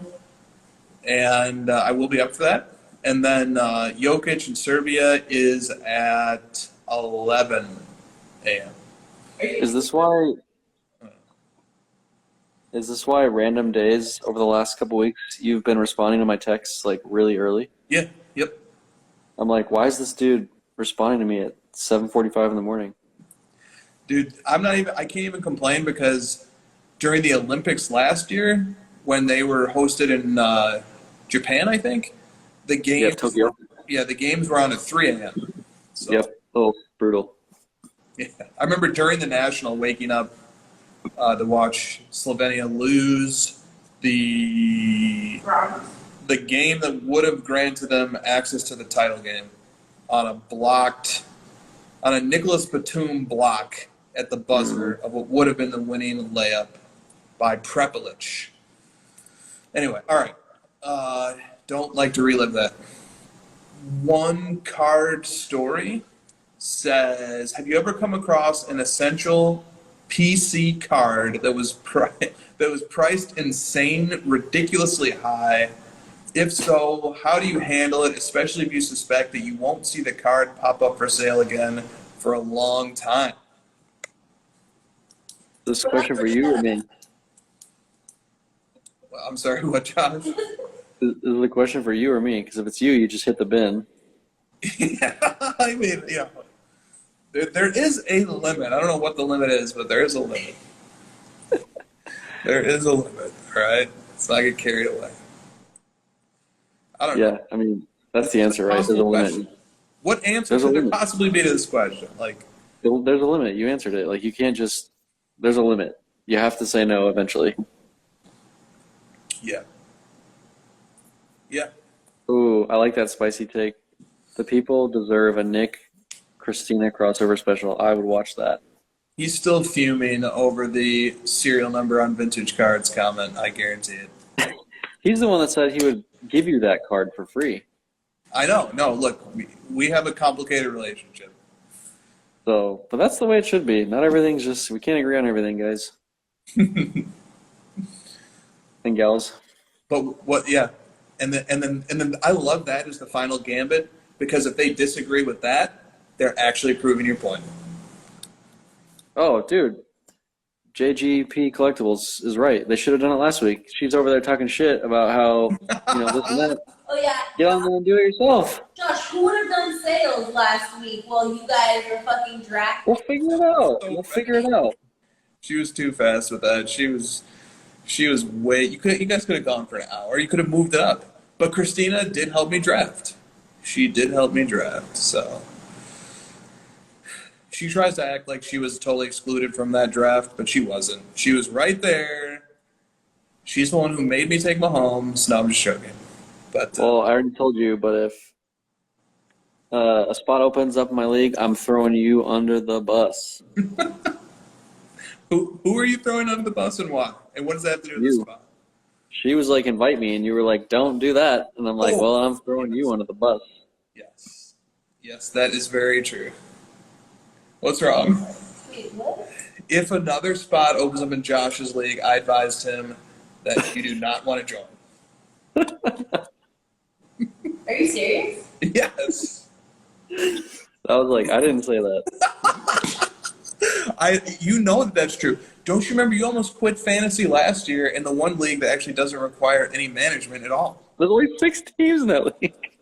She was on zombie mode. She had to get a warning from the league manager. You Okay. need to update your fucking roster. You have guys in your Oh, he's blowing fire. It's really hard, like, when you work every fucking day to know what day is Thursday. And, like, so I was going about my day, thinking it was Wednesday all fucking day. And then, like, I come upstairs at one point, and I was just sitting in front of the TV watching football, and I had, like, a moment of, like, oh, fuck, today is Thursday. And I had someone on bye, or, like, someone who was injured, who, like, their game had already started. Mm-hmm. Yeah, that's it.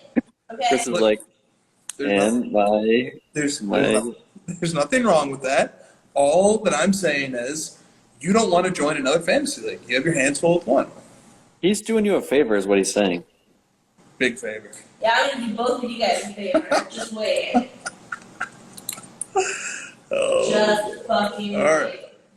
Well, We're gonna get a bunch of like support emails coming our way here very soon. there's your Christina rant for the night.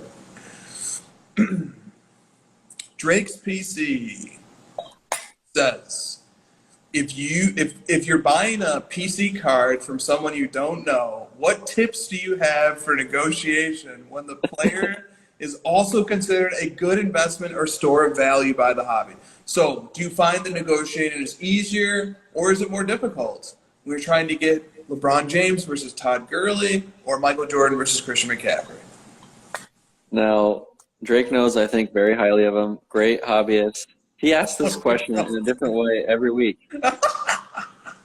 He's always man, like, Drake how do I negotiate? Dude, Drake has encountered the final stage, the most difficult problems in this hobby, and he just wants us all to solve it together. No, you're right. I'm mostly joking, but he's asked like, how do I negotiate when the price is too? Like, I've just heard every variation of it. What is this one? What's this one? You have to redo it because I can't keep track This of the one different variations. is it harder or easier when you have a player that the hobby thinks is like a Oh, I great see. investment? Right. Like a Burrow. No, like a LeBron or a Michael Jordan.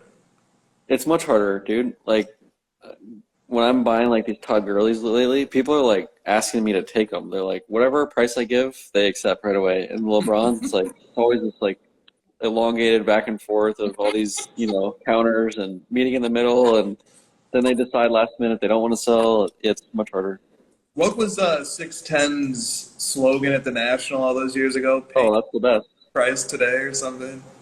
Yeah, tomorrow's prices today or whatever. When you're investing or collecting in the blue chip all-time greats, you better be ready to pay tomorrow's price today.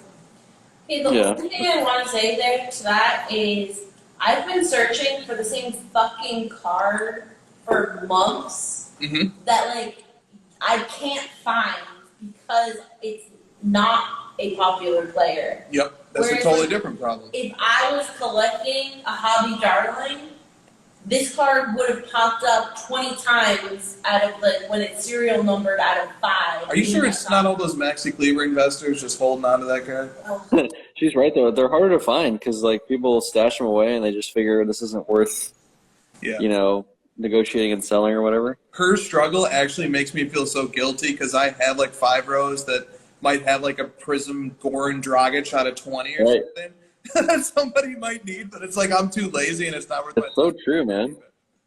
It's so true. Yeah. That's what makes Burbank Sports Cards a really neat solution is because they have 40 million of those types of cards. ComC too, actually. Yes. Do you check ComC a lot, Christina? Yes, Josh, I check ComC and eBay daily multiple times a day.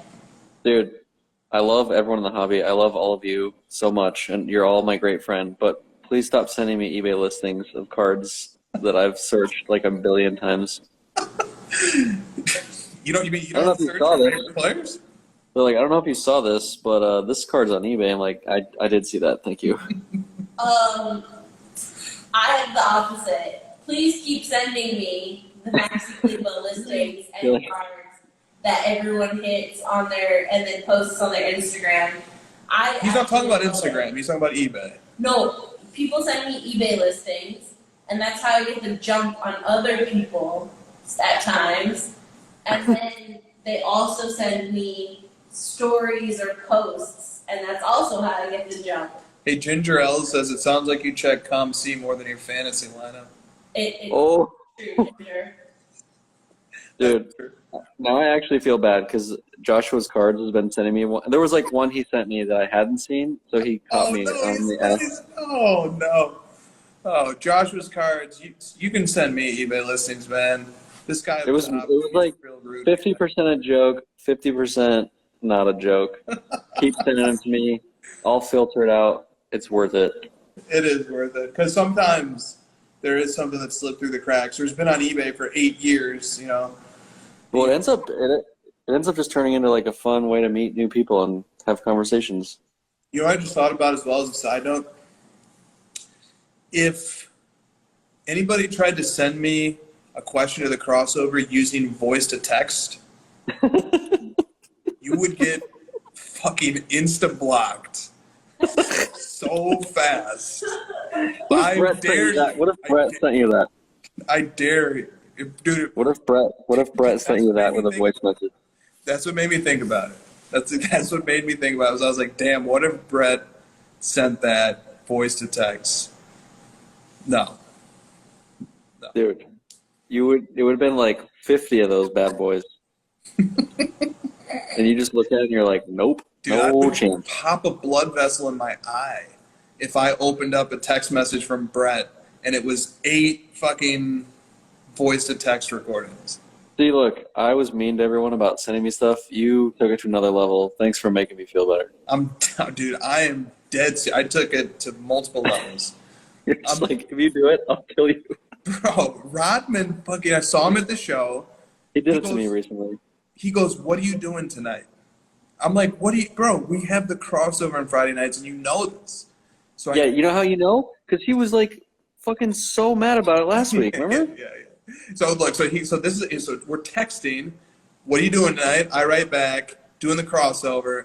He sends back a 58-second voice to text. And then, I mean, what am I calling? Voice message. I'm sorry, a fucking voice recording. You know what I'm saying? and then when you didn't respond, he then messages me, "What are you guys doing tonight?" By the way, I was fucking up. I kept calling it a voice to text, but you guys know what I mean. A voice recording. A text Yes, of course. Fucking voice recording. A 58 second. I'm never listening to that. Most F-bombs you've ever dropped in the crossover is over this stupid voice message thing. Dude. You hate this more than kids. I don't know. Let's not get carried away here. But look, dude. What if a kid sent you a voice message? A dentist in training. Yeah. Well, I would leave the hobby immediately. You just like throw your phone in the lake. It would be over. It would be over. I could die happy knowing that the worst thing possible happened to me and I survived. Kid in dentist training sent you a 20-minute voice message about his life story. And the And how- that he outbid you on. Yeah, right. You wouldn't even know what's in the message. You're not even a little curious what's in those messages. You don't even click them. When? Why, dude? No, I'm not. I'm not going to. I've What did got, Rodman say? look. I nowadays I have audio on the background a lot. You know, maybe it's a podcast, maybe it's Clubhouse. Like, I'm not gonna go close that app. No, it's just send me text. What if Rodman was like pouring his heart out to you about like, I'm not sure. Or he was in danger or something. Have you ever seen that? Have you ever seen that like meme that's like it's like I'm so sorry that happened to you, or I'm really happy for you. Like, didn't read. That's the mood. That's the mood right now. Dude, we can't get to hour 3 before having talked about Arena Club. Hurry up. Oh, well, we're one question away from it. I'll just skip to it. Beautiful. Mostly 90s basketball cards says, with tag and arena, promising detailed grading reports and in-depth scores. Do you think existing grading companies will eventually match them in terms of detail and transparency?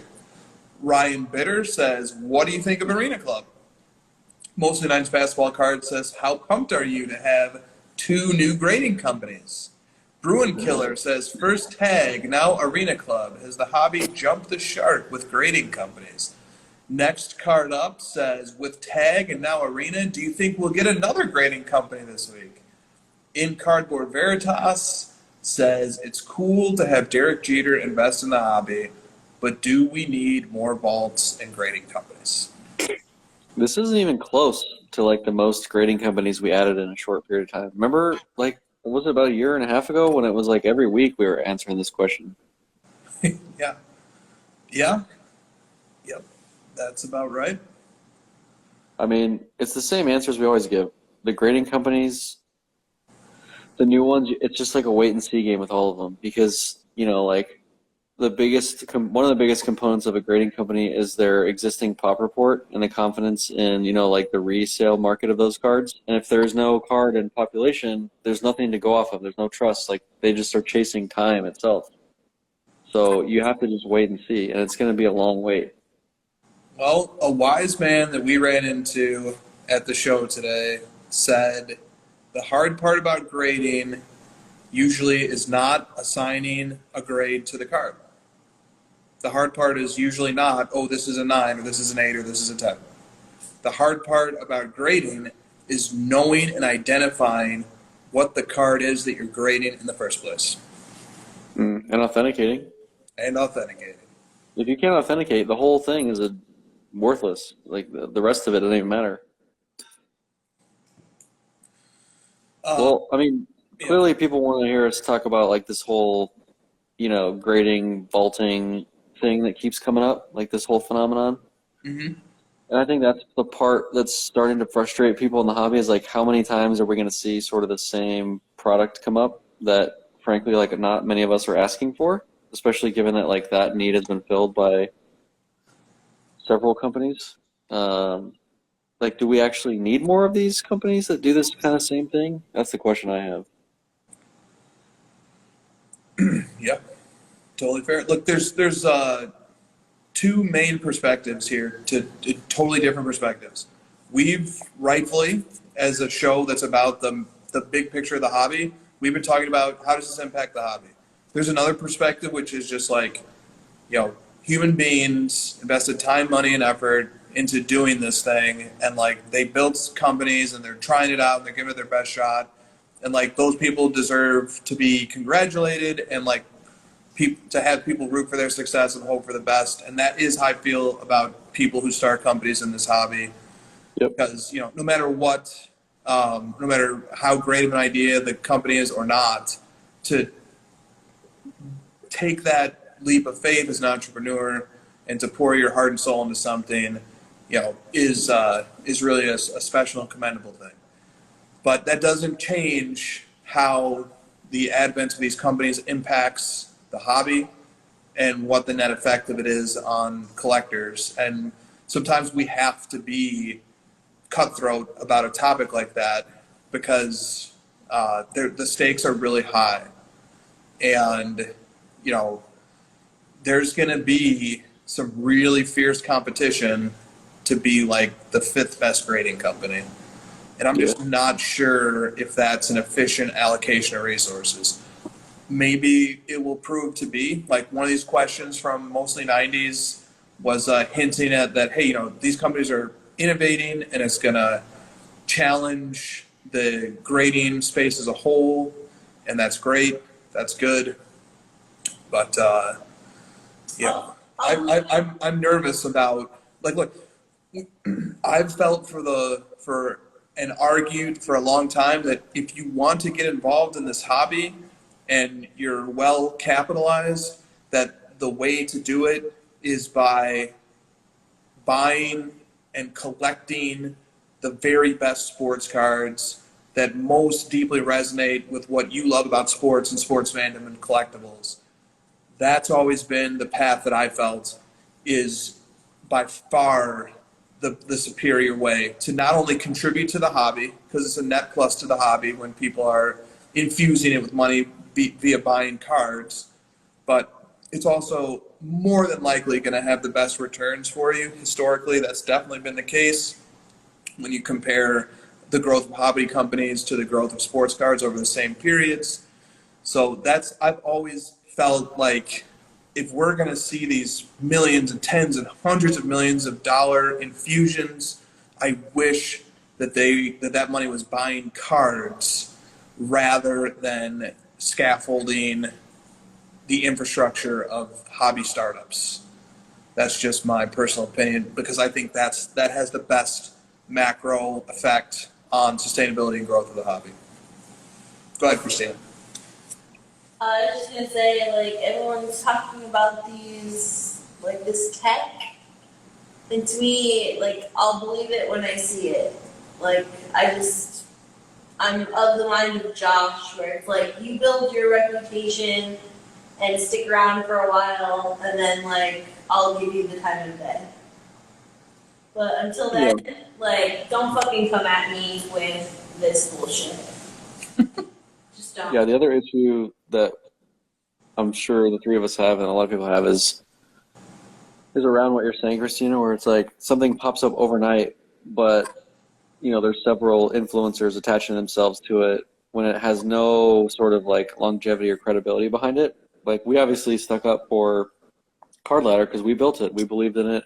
It's something we felt was going to fill a void in the space, and it was fun for us. It was like a passion. We did it for ourselves, and then we were able to sort of turn it into a business. Whereas these other ones some of these kind of feel like, the intention is leading in with like, let me make money from this, and then we'll figure out what it's going to be as we go along, and then I'll just attach my name to it. That's sort of the part that's getting a little bit much for some of us, is like, we're in this space to collect and have fun, and now we're sort of getting these like influencers shoving products down our throat. And it's like, we're not in this for products. This isn't like a ad space. Like we already hate Instagram ads enough. Now we have to get it from, Derek Jeter's telling me that he's a passionate collector. Give me a break. Like the dude learned about cards probably a week ago. And now he's like a passionate collector telling me that I have to vault my cards with him. You know, it's like we're not trying to get sold stuff. We're trying to like buy cards.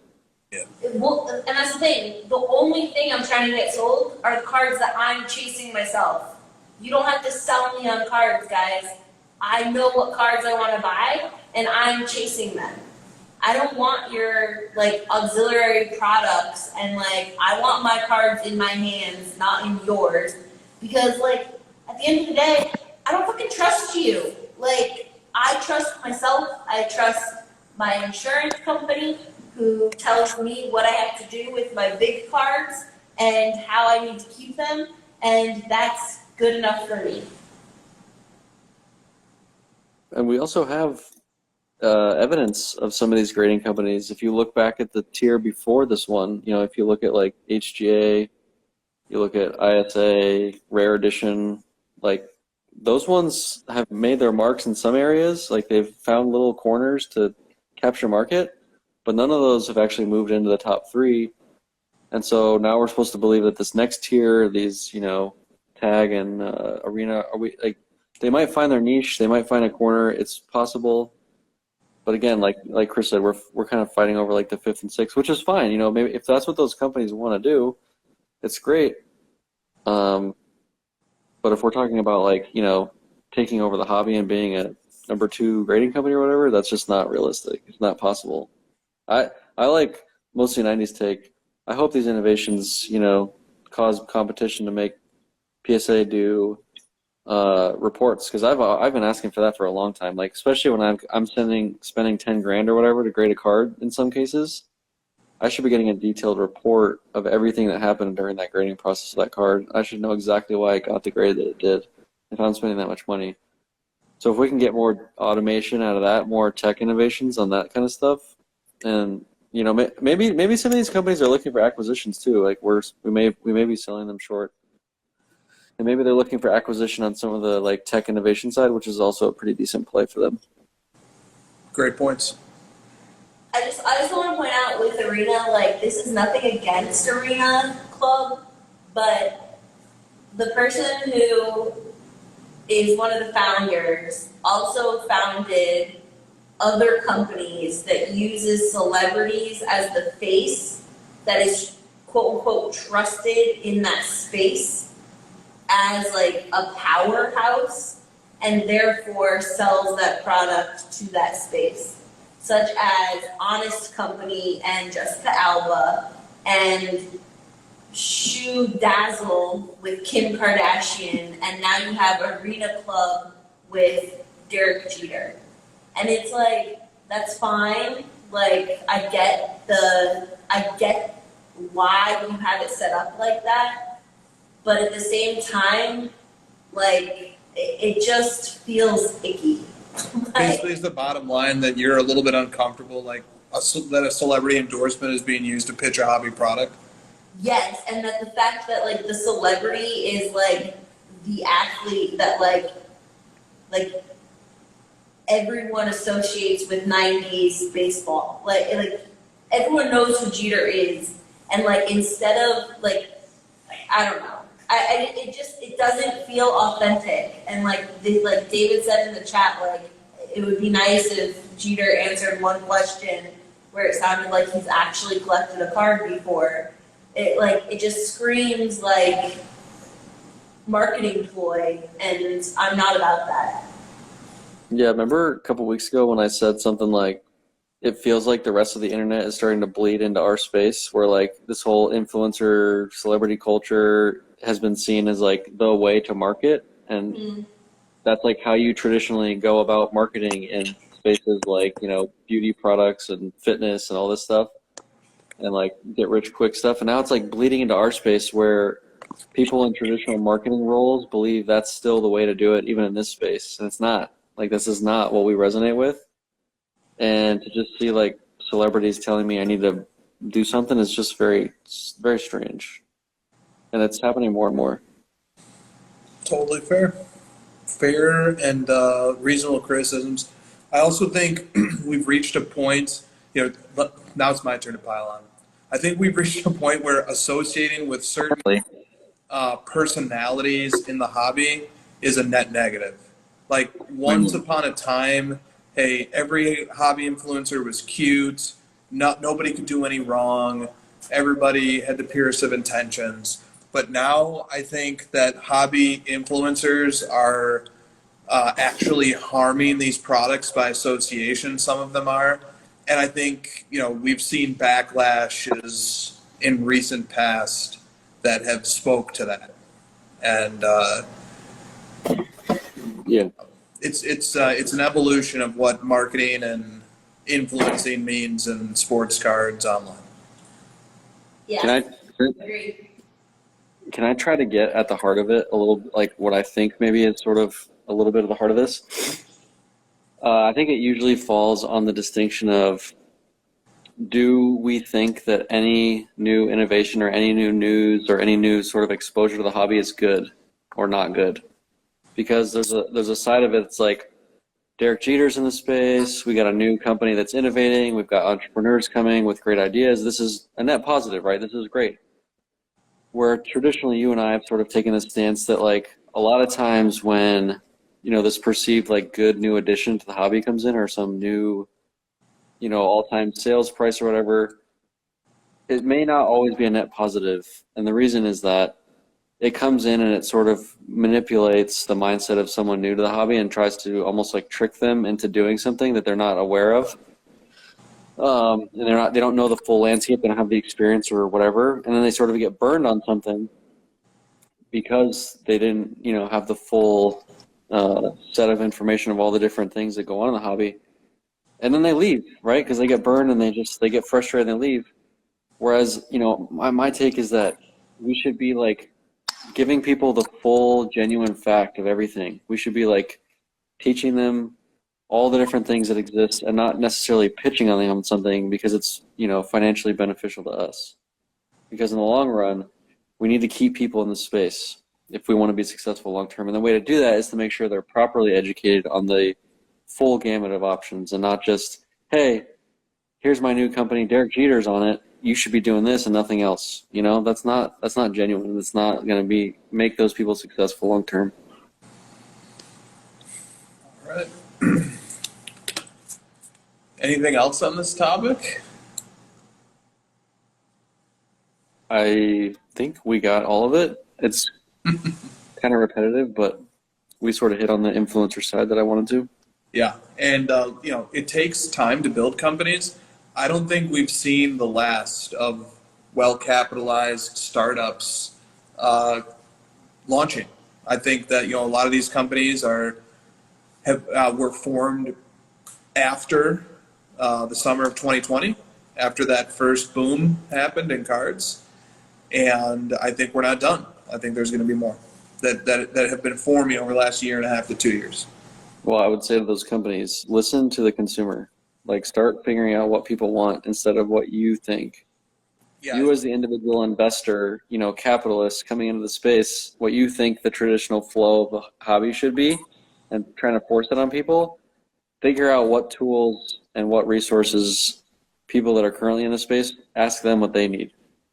Totally. To that point, philosophically speaking, a little bit of entrepreneurial philosophy here that's specific to the sports card industry. So many companies are making products that are geared towards brand new people to the hobby. Yeah. And you'll be able to serve newcomers with entry-level products for a few months of that newcomer's life cycle in the hobby. Then they're going to graduate, they're going to learn more about cards, and they're going to want to have products that are actually designed to serve the needs of people who are no longer newcomers, seasoned collectors. There's such a disproportionate focus on serving the needs of the person who's new to the hobby when there are hundreds of thousands, if not millions, of pre-existing collectors whose needs are totally being ignored. In part because in order to serve those people, you need to have a level of authority and authenticity and knowledge and experience in the sports card industry that is difficult to build up and acquire. But I view our product, Card Ladder, as something that's serving the seasoned collector as well as the newcomer, but it's really geared towards people who have a passion and an experience with sports cards, and it's there to enhance their collecting experience. And we're happy to receive all the newcomers who graduate and are ready for a product that's designed to serve and comes from the mind of people who think, what does the collector need? Yeah, I want to expand on that. I like this. I like this path. If I was a newcomer or someone that I felt could build a business around a space that I didn't know anything about, and I looked at cards in this industry, and I would think it doesn't really make much sense why it's so financially viable. Like, it's just like a strange thing, right? You look at it and you go, this is a weird thing. Why are people spending so much money on these pieces of cardboard? But if you humble yourself a bit and you look at it and you say, there must be something that I don't understand. There must be something these people love. Let me figure out why these people love this thing so much that to me seems silly on the outside, and I should humble myself and figure that out. Figure out what they need, what they want, why they love it so much before I'm trying to force my idea onto those people. Because there's something here. There's a reason that millions of people collect cards and are in this sort of like what I would see as like kind of a quirky space. There's a reason. There's a reason we're all in it like this. There's a reason we have these weird tendencies and we like to collect certain ways. You have to kind of, like I said, humble yourself, put yourself on our level and figure it out instead of just like, hey, here's what I think you all should be doing. You're doing it wrong. When I came from stocks or I came from whatever, here's how we did it. It doesn't work like that. If I was jumping into some other space that I knew nothing about, it wouldn't make sense for me to try to apply what I learned in cards onto those people, right? Totally. You mean, I saw someone said it, I think it was Mission Street. You mean, Josh, you shouldn't jump into the, like, vintage car market, playing yourself, that you're, like, a genius, and teach them how they should be doing things when you're learning yourself? Yeah, that's like me going into cars and be like, you guys need to start serial numbering your fucking cars. That's how we did it when it worked for us. Why aren't you dummies doing it? It's kind of like that, right? Yeah. Yeah.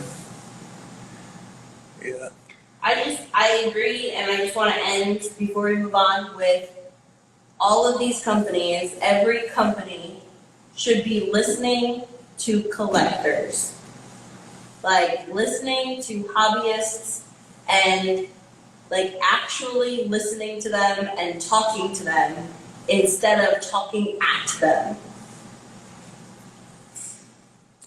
Yeah, I mean, what if I went into the car industry and I said, is that wood grain panel, is that from a spruce tree that was grown, in a real forest, or did it come from an environment that was specific? Player warned. Yeah, I mean, like, what did a bird ever shit on this wood? Because that's going to enhance the value of that wood grain panel. I mean, that we could apply some. I think we might be able to innovate in the sports car market by bringing the game worn logic to wood grain panels and other materials. The leather seats. What type of animal did this come from? How was it a prize-winning? Yes, heifer? if it's a prize-winning heifer, that should command a premium in the sports car market. There also needs to be more people with collector backgrounds in executive positions. I mean, yeah, no fucking comment. that's so fucking true. Okay, all right. Nice. Okay, this topic flows very nicely from that one. LSU Tiger Collector 65 says, shit beast, buy, sell, or hold. Oh, that's always a buy. I don't even care what the price is today. It's always a buy. That means like vintage is always a buy, no matter where the price was yesterday. It's a buy. Shit beast is a buy. And Blades of Steel says, how long before we can grade an NFT, preferably with artificial intelligence, and store it in a virtual vault? You know how I know we were right about all that previous 20 minutes of ranting we were doing? You know how I know I'm right? How? Because these NFT guys started making physical NFTs. They realized that eventually. They're like, you know what? Maybe I was wrong. And this is what people actually want. I figured it out. They want printable NFTs. They want physical. I was wrong. That's how I know. At what point is the NFT investor sitting in his palace in Silicon Valley with the 8x11 projector screen sitting on his coffee table showing his NFT and thinking to himself, damn, how did I just end up with a physical object? I mean, whatever happened to these, metaverse rooms with all your NFTs on the walls? I thought that was going to be, the big deal. Yeah. Your fancy Zooms. I mean, dude, there's still some clock left to run out here, but some shots were called on this show about a number of topics about a year ago, and I think they're aging quite well. Did I send you the Zoom stock? How it's like you sent me that article, and then I said something about Zoom, and I was like, "How are we gonna have fancy Zoom if we don't even have regular Zoom?" The Zoom stock has been getting clobbered, and I'm like, "This is not good for fancy Zoom." No. What happened? Zoom's stock is doing terribly because everybody thought that life was going to take place on Zoom. That's why I was like, "Oh my God, we don't even have Zoom solidified. Like, I'm not even sure we're gonna have Zoom going forward." Zoom is down 73% over the last year. Dude, it's down. I can't have a Zoom meeting longer than 40 minutes, so I think Zoom sucks. You should look at Peloton stock. It's the same thing. Like all these companies that Slack, like companies that, were perceived to boom during the COVID era when people thought like, hey, this is the new life. We're stuck inside. The stocks went crazy up and then it was like, oh, wait. Dude, Peloton is down 91%. Dude, it's probably way worse over the last 2 years. Like if you look at peak, I think Peloton peaked at like 100 and something. Now it's at 10. Shopify, there's another one. Damn, I should have dumped my Peloton stock. No, I'm kidding. Motor City, all stock is definitely down. I'm just saying like some of these, like metaverse, stuck at home Stocks, companies are down way more. Stocks are just your granddad's sports cards. You heard it here first. It is true. Anthropologically speaking, humans are very social animals. So, like, the fact that everyone's trying to push us into virtual worlds is not going to be healthy in the long run for the Homo sapiens species. Wow. Wow. Says the people on the Instagram Live. All right. I think we're about at the end of this road. All roads lead to something. Let's see here. I'm really shocked we didn't do this arena thing at the beginning, but that's probably for the better. Yeah, it's just we had the theme of the questions today was like very geared towards football cards and collector questions. Well, yeah, I just figured like 2 weeks away, I just thought people would want to come in and hear the spicy takes and I'll let us rant for a while, but they want to hear about football, which you're right, that's better. That's so much better. Football is just, everyone loves. Who was like, damn, I'm really sad football's back? No one. We're all just like, we can all agree to be positive about that. Baseball card collectors who are enjoying their summer in the sun might be a little sad football's back. I haven't heard a single person be like, ugh, football's back. Baseball made some sweet rule changes today. I want to give another bone to baseball. Did you hear about all these rule changes? Baseball bone? Yeah. No infield shifts. You got to have two fielders to the right of second, two fielders to the left, and they got to have all 4 feet on the dirt. Each of them has 2 feet on the dirt. And then, what was the other one? Pitch clock? Pitch clock. Oh, yeah, 15 and 20 seconds. 20 seconds with runners on, 15 without. Awesome. And you can't try to do a pickoff infinite times. There's a limit.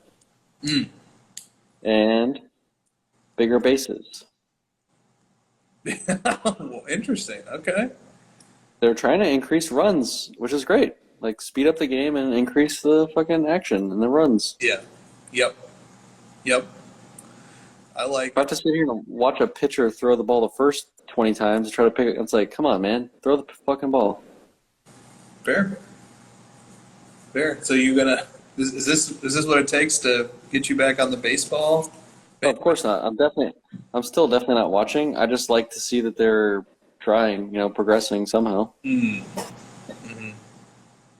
True. Also, the NBA announced that that as early as next season, they will be implementing a mid-season tournament. That sounds like it's basically Eurobasket. But are people going to be fighting for it like they do the NBA championship? No, hell no. So then, how am I supposed to care enough? That's a totally fair question. Because the whole point of sports is the non-manufactured drama that comes with these people actually all want to win the championship equally. Well, that's not true, but you know what I mean. Everyone's trying to. There's one goal: win the championship. So then we get this drama from it. If you're trying to manufacture it and they don't actually want to win it as much as they possibly can, I'm a little nervous. Yeah. Well, they're trying. Are they just trying to turn the regular season into a different playoffs? At what point do you just say, well, the regular season still has to exist? It is a long, grueling season, but you play it to determine seeding, and you play a shitload of games because that's how you have to get a representative sample of who's good and who's bad. So, Is it just yeah, they're going to incentivize. They were trying to incentivize the regular season through more prize money, My Sports Bet says. Is that what you're saying? I don't know if there's going to be prize money, but they're trying to manufacture drama. To your point, during the regular season, via a mid-season champion, and it's okay, so really, then you have two seasons. You have the lead up to the mid-season champion, and then you have the lead up to the playoffs and the full season champion. I mean, give me your opinion. You're just stating all this. You're laying out the groundwork. It feels really awkward to me. It feels really, really awkward to have a mid-season tournament that is taking place during the regular season. I'm not quite sure how this plays out. It seems to put more emphasis on certain regular season games. And the two final teams are going to end up playing 83 games. It's, I don't know. What's wrong with the status quo, Harkening back to a theme from earlier in this show. If it ain't broke. Well, as I was saying that I was proud of baseball for making these rule changes, the thought crossed my mind that I'm still not going to watch, and they probably pissed off the classic baseball fan, going back to what we were talking about with pissing off collectors, with these new ideas. It's the same kind of thing. Making things for newcomers instead of rewarding. Yeah, you're trying to get me to watch baseball, and I'm still not going to, and now you pissed off. Same with this mid-season. I like basketball the way it is, and if you add a mid-season fake award and you know what's going to happen, dude? Then all the media always does is say, they're well, they got to the end of the year and he was gassed or whatever. He was out of, he was injured or he ran out of energy. Now we're going to add this to the excuse pile of the team that won the midseason championship, ran out of gas for the finals of the real. It's ugh. Yep. Yeah, and plus, the historical comparisons of sports are somewhere. I didn't like NFL adding a 17th week. Dude, I hate it so much. Yeah. I fucking hate the 17th game. But it's all about growth, baby. Let's see that year-over-year growth. It's not about growth. It's about money. Yeah. Yep. Dude, I hated that. Because 16 is such a perfect number. It's half.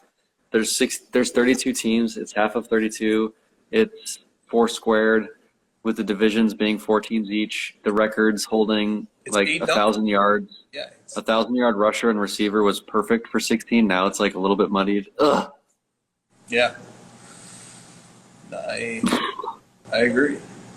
Hate the 17th game. Yeah. Yep.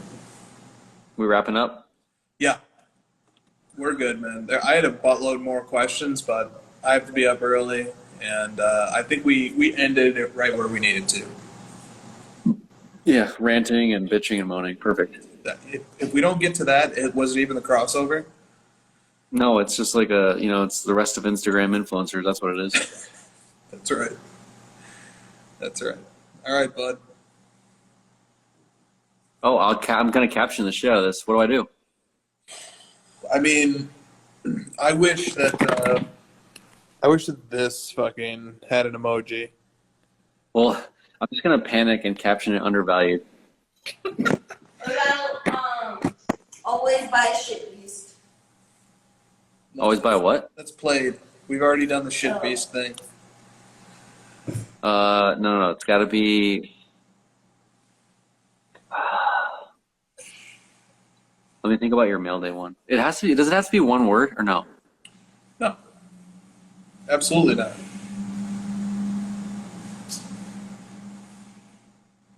Stock that. Yeah, let's do 30 seconds of the chat. Decide giving ideas for the caption. I can't resist a good stock slander. You're like, that's not played out. No, that will never be played out. Oh, I think I might got one. I love a good surprise. Oh, All right, I got it. All right. Looking forward to it. See you guys next week. We're reaching the top. A lot has changed since Card Ladder began. We started with 500 cards in our database, and now we have over 3 million cards and over 30 million sales. For anyone asking who is the best, we putting our hands up. With Card Ladder's sales history feature, we have virtually every card in our system. If the card you are looking for ever sold on one of these platforms, you can find it using Card Ladder's sales history, and you can add a card to your collection with just one click. My time, none of you people can tell me to stop. Plus, every card, no matter the last time it sold, has an estimated value that we calculated using our state-of-the-art player indexes. Unlike other apps, when you see Card Ladder's verified checkmark, that means a researcher personally vetted each and every sale. We know what it takes to be reaching the top. We know what you want, because Card Ladder was created by collectors for collectors. Know what it takes to be reaching the top. Join the innovators, not the imitators. Card Ladder 2.0, constantly innovating. Try it for free. See why Card Ladder is the industry leader in sports card data. We know what it takes to be reaching the top. Card Ladder 2.0.